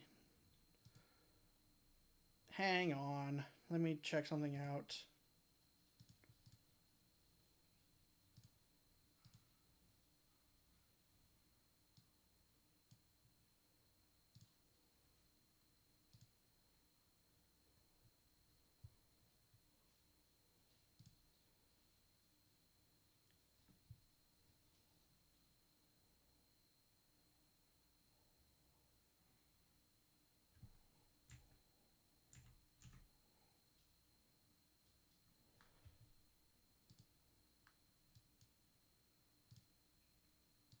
Fuck me. The past like 15 minutes have been nothing but me muted. God damn it. Oh. You missed my story. So, as he was talking about his story, I gotta go back and basically make my own statement. He talked about how he was like a little shit, troublemaker and all that stuff. He never got caught. I lived in an apartment complex when I was a kid. And I was friends with a neighbor kid who was, I think, like a few months to a year or two younger than me. And this kid's older brother, the middle child of the family, he was out of control. Okay? There was one time I was hanging out with the kid, and we were hanging out with his brother. And I think he wanted to show off because, you know, he's the middle child. He's got a little brother, and his little brother's friend is around. He wants to show off. So what does he do? We go over to another person's apartment in the same complex we're living in. Literally squats down and takes a shit on the guy's porch. And the guy saw him. So what ended up happening was because the guy saw him, his brother, and me, like a few hours later, because he saw me walking around, because this is the early 2000s. It was pretty safe back then. The guy comes up to me and he says, "I saw you with that boy who took a dump on my porch. Who is he? Where is he?" I said, "He's over there." And at this point, that family was, because that middle child was so out of control that they were on the thinnest ice you could think of. And that one almost got them kicked out of the apartment. It wasn't until like a few weeks later that this kid, who was clearly between the ages of like 12 and 14, I can't remember, he finds a lighter and he says, "I'm going to do something cool. You want to come?" And at this point, I'm like, no, I'm good. Because I'd almost gotten in trouble for the last thing he did. And it wasn't until, like, I think 20 minutes later that his younger brother comes banging on my door saying, "You need to help us. We're going to get in trouble." I go, what? And I walk over, and a whole bush, this bush was huge, by the way, is on fire. And it almost took the entire apartment complex with him. And his brother, the guy, the troublemaker, is throwing dirt on it. Like, he's trying his best to put the flame out, but it's like he's trying to spit on a forest fire. Like, this is insane. And he's crying and screaming. He's like, "I'm going to get us kicked out. I'm going to get us kicked out." And he's throwing dirt on it and everything. And the fire department comes up. And some other person who saw him light the fire pointed it out to the apartment complex and said, "That's the boy." And at that point, they were done. The apartment went to his mother and said, "You're evicted. You got to go." So I don't know how long, but after that, they were out on the street living in her car. And it's crazy. I don't know what happened to them. I know that I think like a year later, that woman came and visited my mother, but I don't know what happened. I could probably ask my mom tomorrow, because I don't even remember their names because I was so young. It was like well over 20 years ago. But yeah, that's my crazy story. For the content. So he was out with two friends at 3 a.m. Yeah. They hit a few houses in the neighborhood. Then they reached this home of a 27-year-old Tyler Chase Butler. Butler didn't just call the cops, he opened fire. According to the police, Bosworth was shot in the torso and later passed away in Washington Hospital. One friend was grazed by a bullet, and the last one got away. Butler was arrested days later and charged with second-degree murder, malicious wounding, then finally 2 counts of using a firearm in commission of a felony. No bond. He's currently sitting in Rappahannock Regional Jail right now. So overall, this is probably the worst possible way this prank could have gone. And look, I talk about how wrong. I mean, I guess 2 got away. But think of the views, dude. I mean, oh my God, I can't believe he fucking died over this. Pranks and this content can go here on. They changed that shit from Ding Dong Ditch to Ding Dong Dead. That does not sound fun at all. But man, think of the clickbait. This channel, but this one went beyond most of the videos I cover, because at the end of the day, a high school senior is gone, a man's in jail, and the rest of us are now asking, was this a tragic misunderstanding or a predictable result of viral stupidity? Well, let's walk through what happened. And you can see in the clip, this wasn't just ringing doorbells. Yeah, that's not Ding Dong Ditch, to be completely fucking fair. Like, back in my day, we ring the doorbell. Yeah. Oh my God, my dogs. Jumping and kicking someone's door and banging on someone's door and they don't know who you are, that's close to being grounds for getting shot. Like, holy shit. 3 times and then you run. Not fucking make it sound like someone's trying to murder them, you know what I'm saying? Witnesses say kids were kicking and banging on the door. Loud, aggressive, almost like they were trying to break in. Yeah. And that's exactly what I was talking about 100%. earlier with the altered version of the Ding Dong Ditch prank that's turned into a reckless TikTok trend. Here's myself from the past explaining this. It's called the TikTok Door Kick Challenge. It's pretty self-explanatory. It's kind of like ding dong ditching, as many of us grew up doing. I mean, I will be real, and I'm just being completely unbiased here. If I heard that noise coming on my door, I would have 100% grabbed my gun. And I think... Yeah, it's understandable. I mean, if you're going to go like ding dong or knock, knock, knock, knock, knock, and then just run away, that's one thing. I mean, if it's a simple... I really don't want to do this because my dogs are going to bark, but... like, I'm going to try to do as quiet as possible. The mic caught it, I know it, but I don't know if it got it good. You hear that... You're not going to be inclined to think, oh, somebody's trying to break into my house. You're just going to be inclined to, oh, I wonder who that is. It better not be Jehovah's Witness. But if you hear bang, bang, bang, you're like, oh, God. Honey, hide the kids. I'm going to get the gun. Any homeowner would do the same thing. When there's someone banging on your door that hard, immediately you grab your gun. Why wouldn't you? Right? Why wouldn't you? So this is rough. This is rough. Fortunately, except they got creative and they added some property damage into the mix, because why not? So it is what it is, I guess. After it gets dark, you run full speed from the street at someone's door and jump kick it. So not only are you damaging the door and the frame, but also waking and scaring the crap out of the people inside. Oh, that's right. It was at 3 in the morning. So yeah, at that point, you're thinking someone's breaking in. At this point, you're terrified for your life. You're thinking someone's trying to break in, someone's trying to hurt you, someone's trying to kill you.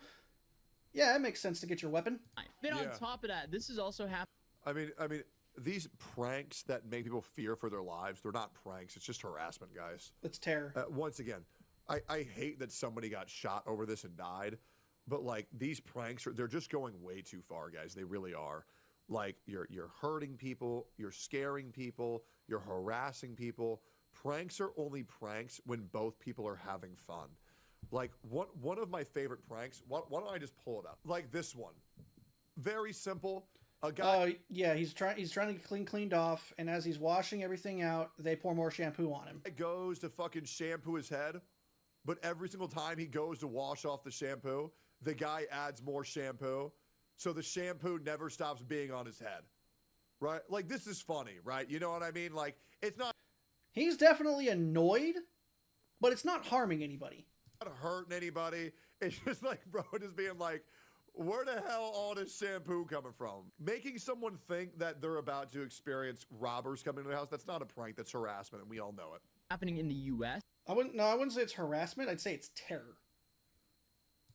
And because of our Second Amendment, this can quickly become quite the extreme sport for the person doing this challenge. And you don't only have to worry about a potentially armed homeowner, but Also the police, because obviously this is illegal. But that's Absolutely. not stopping this trend from being so big and viral that these pranks are now happening all over the US. And depending on what state you're based in, the range of your penalties can really vary here, because some people are getting hit with like a basic criminal mischief charge, and others with breaking and entering, because surprise, surprise, if you kick in someone's door at night, that's a charge. So let's play some of these clips because it's ridiculous.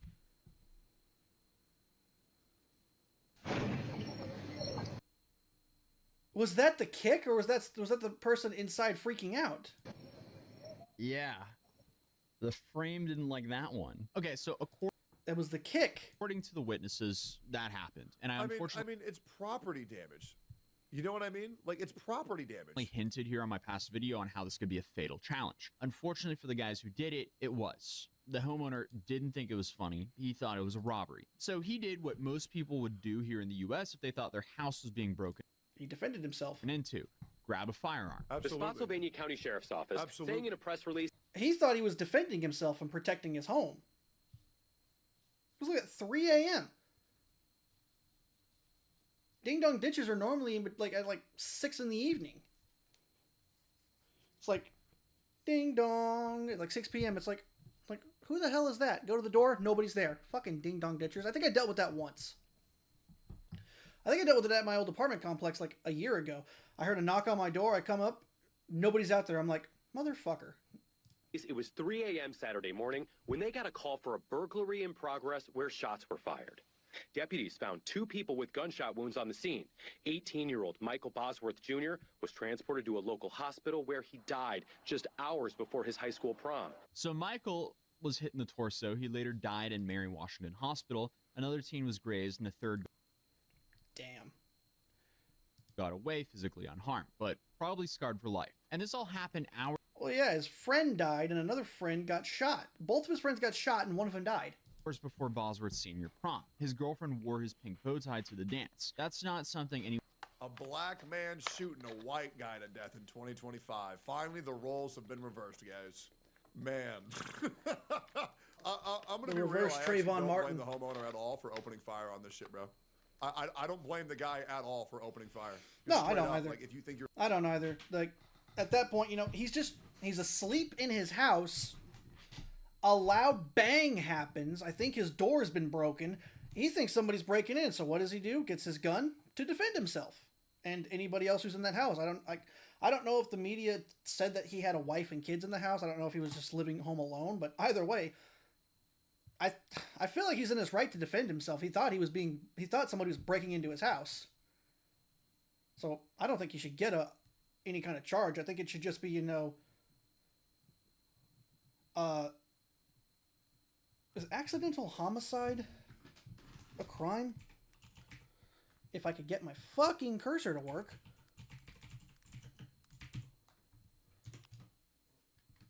Involuntary manslaughter, okay.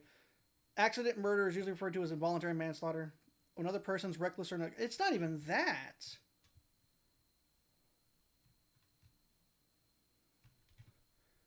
Because, well, hold on. Of another person's reckless or negligent actions. It's not even that. It's not involuntary manslaughter. If anything, it's accidental death, I would say. Because at that point, it's just a fuck around, find out. It's FAFO. Your life's in danger. I mean, it's very off-putting to have something that disturbing happening to your fucking house. It's very unfortunate. Like, it sucks. The kid was fucking stupid. The guy's now fucked for life because he thought he was in danger. And it's kind of like a really, really, really bad situation to be in. Hang on, let me see, because this happened like a couple months ago. Because they said prom.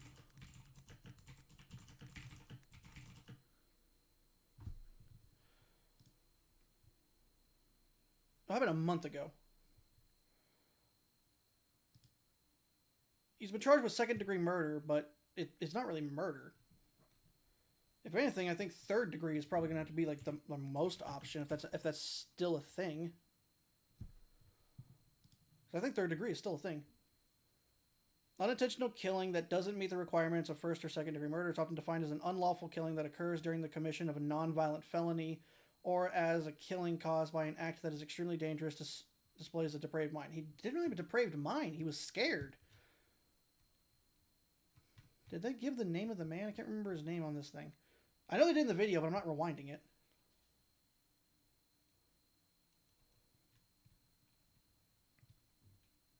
Okay, here he is.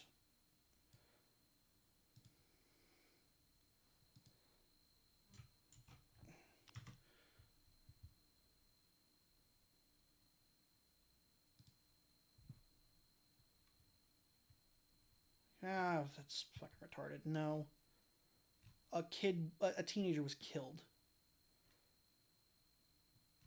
I don't really think we're going to get any more info on this for at least a few more months, because this is still so very fresh. This was last month. So I don't think we're really going to get much more info on that for at least a while. Anyone should ever have to do. And like I said, Butler's now sitting in jail, waiting for these charges to process. Overall, it's just an... I'll be honest, I think, and he should, I think he's going to get off as he should. It's not neglectful homicide. It's not even really third-degree murder. It's just, honestly, you can make the argument that this was self-defense, just stemming from the fact that 3 in the morning, a kid kicks in your door.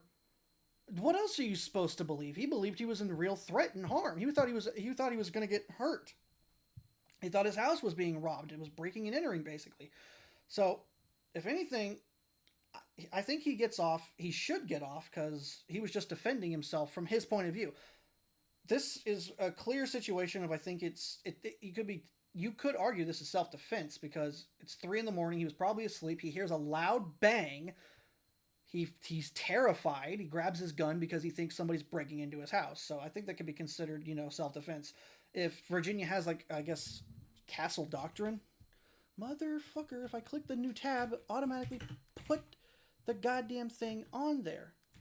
What states have castle doctrine?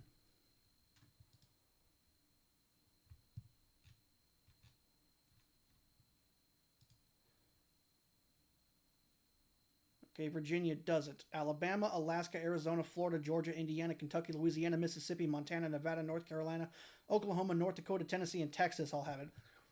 Both the Norths have it, but neither of the Souths have it.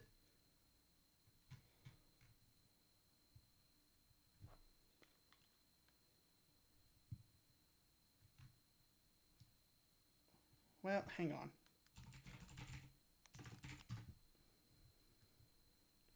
Okay, they do have a version of Castle Doctrine.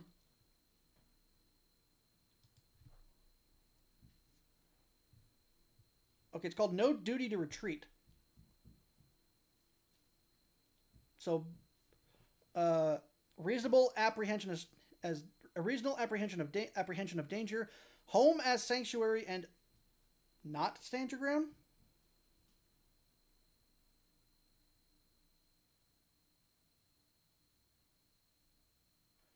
Okay, hang on. No duty to retreat. Individuals in their home have no legal obligation to retreat before using deadly force to defend themselves. This could be the argument right here. No duty to retreat. This could be the argument that defense could make, because this is a version of Castle Doctrine that exists in Virginia. So the defense could use this as an argument, the no duty to retreat clause, because it's like he does not have an obligation to retreat before using deadly force because he thinks he's being attacked. Awful situation for everyone involved. Now, you might be asking, isn't Virginia a stand your ground state? It's not quite. Virginia... Yes and no. That's what I'm going to say. It's yes and no. It doesn't have a codified stand your ground law, but it does recognize something similar through what's called a castle doctrine. Yeah, you ain't going to do this shit in Texas. It technically doesn't have castle doctrine. It's worded differently. You do that shit in Texas, your head going to get blown off, and ain't nobody going to kill you for it. Basically, if someone breaks into your house and you have reasonable fear for your life, you can stand your ground and essentially eliminate the target. But the key here is you have to have a reasonable fear. But And that is a big but. That legal protection gets really fuzzy if the threat is outside your home or if the person is retreating when you shoot. Because if Butler fired through the door or after they started running away, that might explain the second-degree charge. So let's break down the charges here. First, the second-degree murder charge here. The penalty in Virginia can be anywhere from like 5 to 40 years in prison, which... Yeah, like if the guy... That's drastically different, but that makes sense. But 40 years for second degree is kind of insane, because first degree can get like, well, first degree I think is a minimum 20. I don't see him serving 40 years. I don't think I see him serving 5. Guys came to the house, kicked... Because I think he could still use that decree. The door in, they were running away, he opened the door, and then he shot him as they were running. That's not good. And I understand it. But if the guys were like repeatedly kicking in his door and then he fired a round through his door, okay, I understand it. I mean, that's a terribly wide range. He also has a malicious wounding charge, which has a potential of 5 to 20 years in prison, and that one also has a mandatory minimum of 5 years in prison if a weapon was used. And finally, he has 2 counts of using a firearm in the commission of a felony. For a first-time offender, that's a 3-year mandatory minimum. And because Butler is charged with 2 counts, that's a minimum of 8 years just for the gun charges, and that has to be served back-to-back in addition to the sentences for the other felonies. So the total potential sentence here, if convicted on all counts, is a minimum of likely around 13 years and a maximum of 65 plus years, which is just, it's insane. I mean, that is a hell of a way to ruin your life in 2 seconds for both the shooter, who might spend life in prison, and the kid who lost his. Of course, final sentencing would really depend on plea deals, whether charges are dropped, the trial outcome, and how the judge chooses to structure the sentences. And some people are probably saying, good, well, he ended the life of a kid. Or, well, 18-year-old. But a lot of the internet are actually defending the shooter because he very well might have thought he was being robbed. Like, if you're jolted up... That's where I'm at. I can see where you're at either way, but, like, you got... I believe that there's a fearful idea of his life.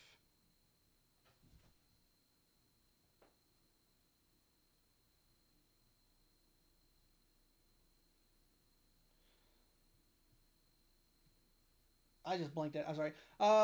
Sometimes it happens. I just like zone out for like a good couple of seconds. I think he had a healthy fear for his life. He just like, it's 3 a.m. What else are you gonna believe? You got to understand that like these pranks, they have consequences, and to be honest, it's only a matter of time. I mean, first it's pranksters. I mean, and secondly, it's like it's stream snipers. Like, let's be real. Like in that situation where Emmy, Valkyrie, and Cinna were being harassed by that fucking stream sniper saying that I'm going to kill you, I'm going to kill you. Would anybody really have blamed them if they shot the guy? It's only a matter of time until these people take it too far, do go too far, and then they get hurt or worse, right? So it's just like, maybe we don't do things that are just typically harassment. And like, to say it how it is, when you fuck around, eventually you're going to find out. Up at 3 a.m. by a loud thud at your front door, you're most likely acting in a daze of flight or flight, and you're not fully awake yet. And then you just have all these like unknown details, like what if he had a few drinks before going to bed, was woken up in a jolt? Like there's so much that could be there. But again, as I said, we don't have the full details. Obviously, there's a big difference in firing at your front door thinking you're being broken into versus... Kids should be able to fuck around, though. It only applies to adults. The kid was 18. And secondly, like, when somebody does that and it makes someone fear for their life, you kind of have to accept the consequences. Running after and firing on the people. And kids should not be able to, like, throw Molotov cocktails, but, oh, well, they're just kids. Or, like, do property damage to houses. Oh, they're just kids, right? Like, punishment needs to happen. Now, obviously, I wish the person didn't fucking die, obviously. But I'm just saying, like, eventually you're going to fuck with the wrong person, and adults should take better care of their kids to make sure they don't do that. People who are already fleeing. We just don't know what happened. Either way, it's just another story of a viral prank and an absolute tragedy. And it's frustrating to see this because I've already... But once again, if the kids were running away and the guy opened the door, saw that they were running, and then shot them, that's really bad. But we still don't know the entire, details. Covered this trend 6 months ago where I even said, this is going to end horribly wrong. And it did. No matter who's at fault here, you don't kick people's doors in at 3 a.m. Yeah. Actually, you don't kick people's doors in at all. Like, Just don't do this trend. It is absolutely not worth the upside. Because ding dong ditching apparently just isn't what it used to be. It's not a giggling sprint down the driveway anymore. It's a forceful of drop kicks to the door at 3 in the morning in a country where, you know, being allowed to shoot someone at your door is on a state-by-state basis. This is not a prank. This is how you cut your life short. But unfortunately, I mean, this trend isn't going anywhere because there's more and more of these clips on TikTok going viral. Check this. This shit is gonna get you killed. An 18-year-old teenager is now dead because of this. And it is still going strong.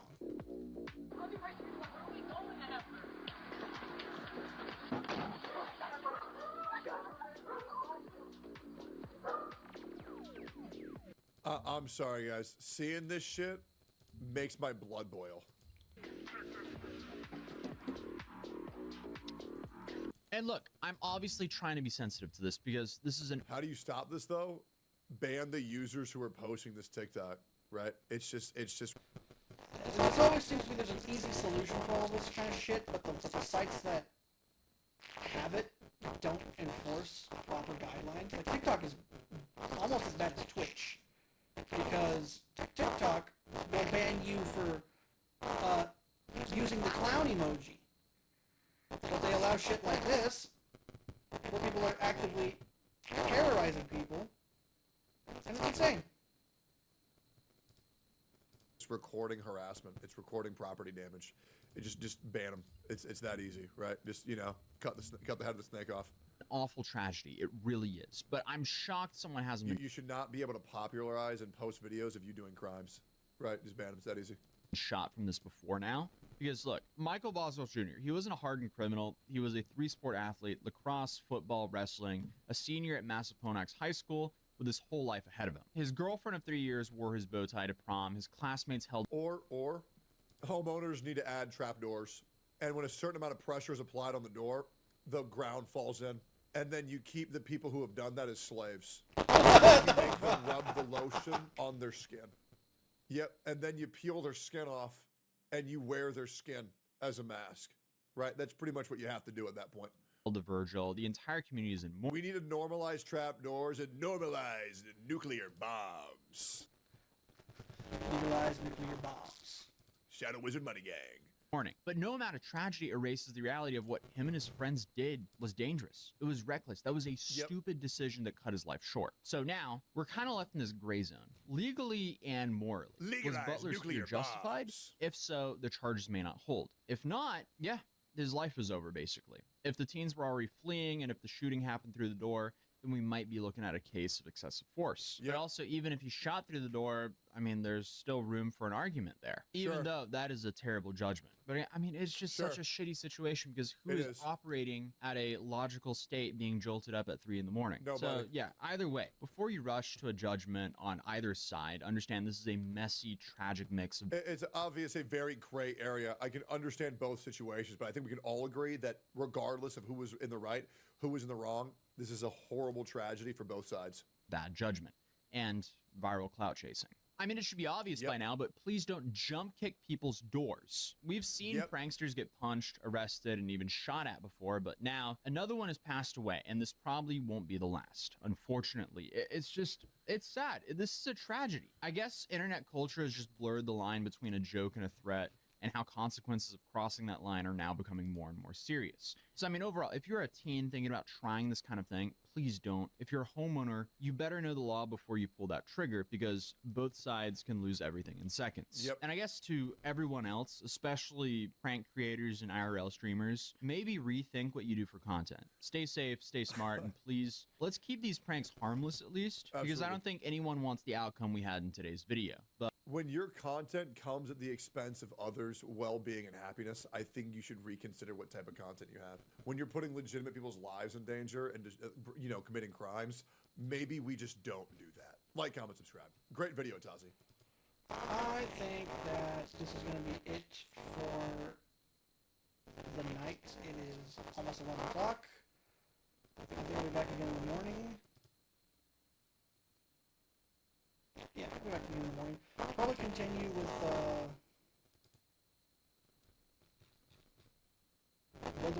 games. Like I forgot the name of the goddamn game.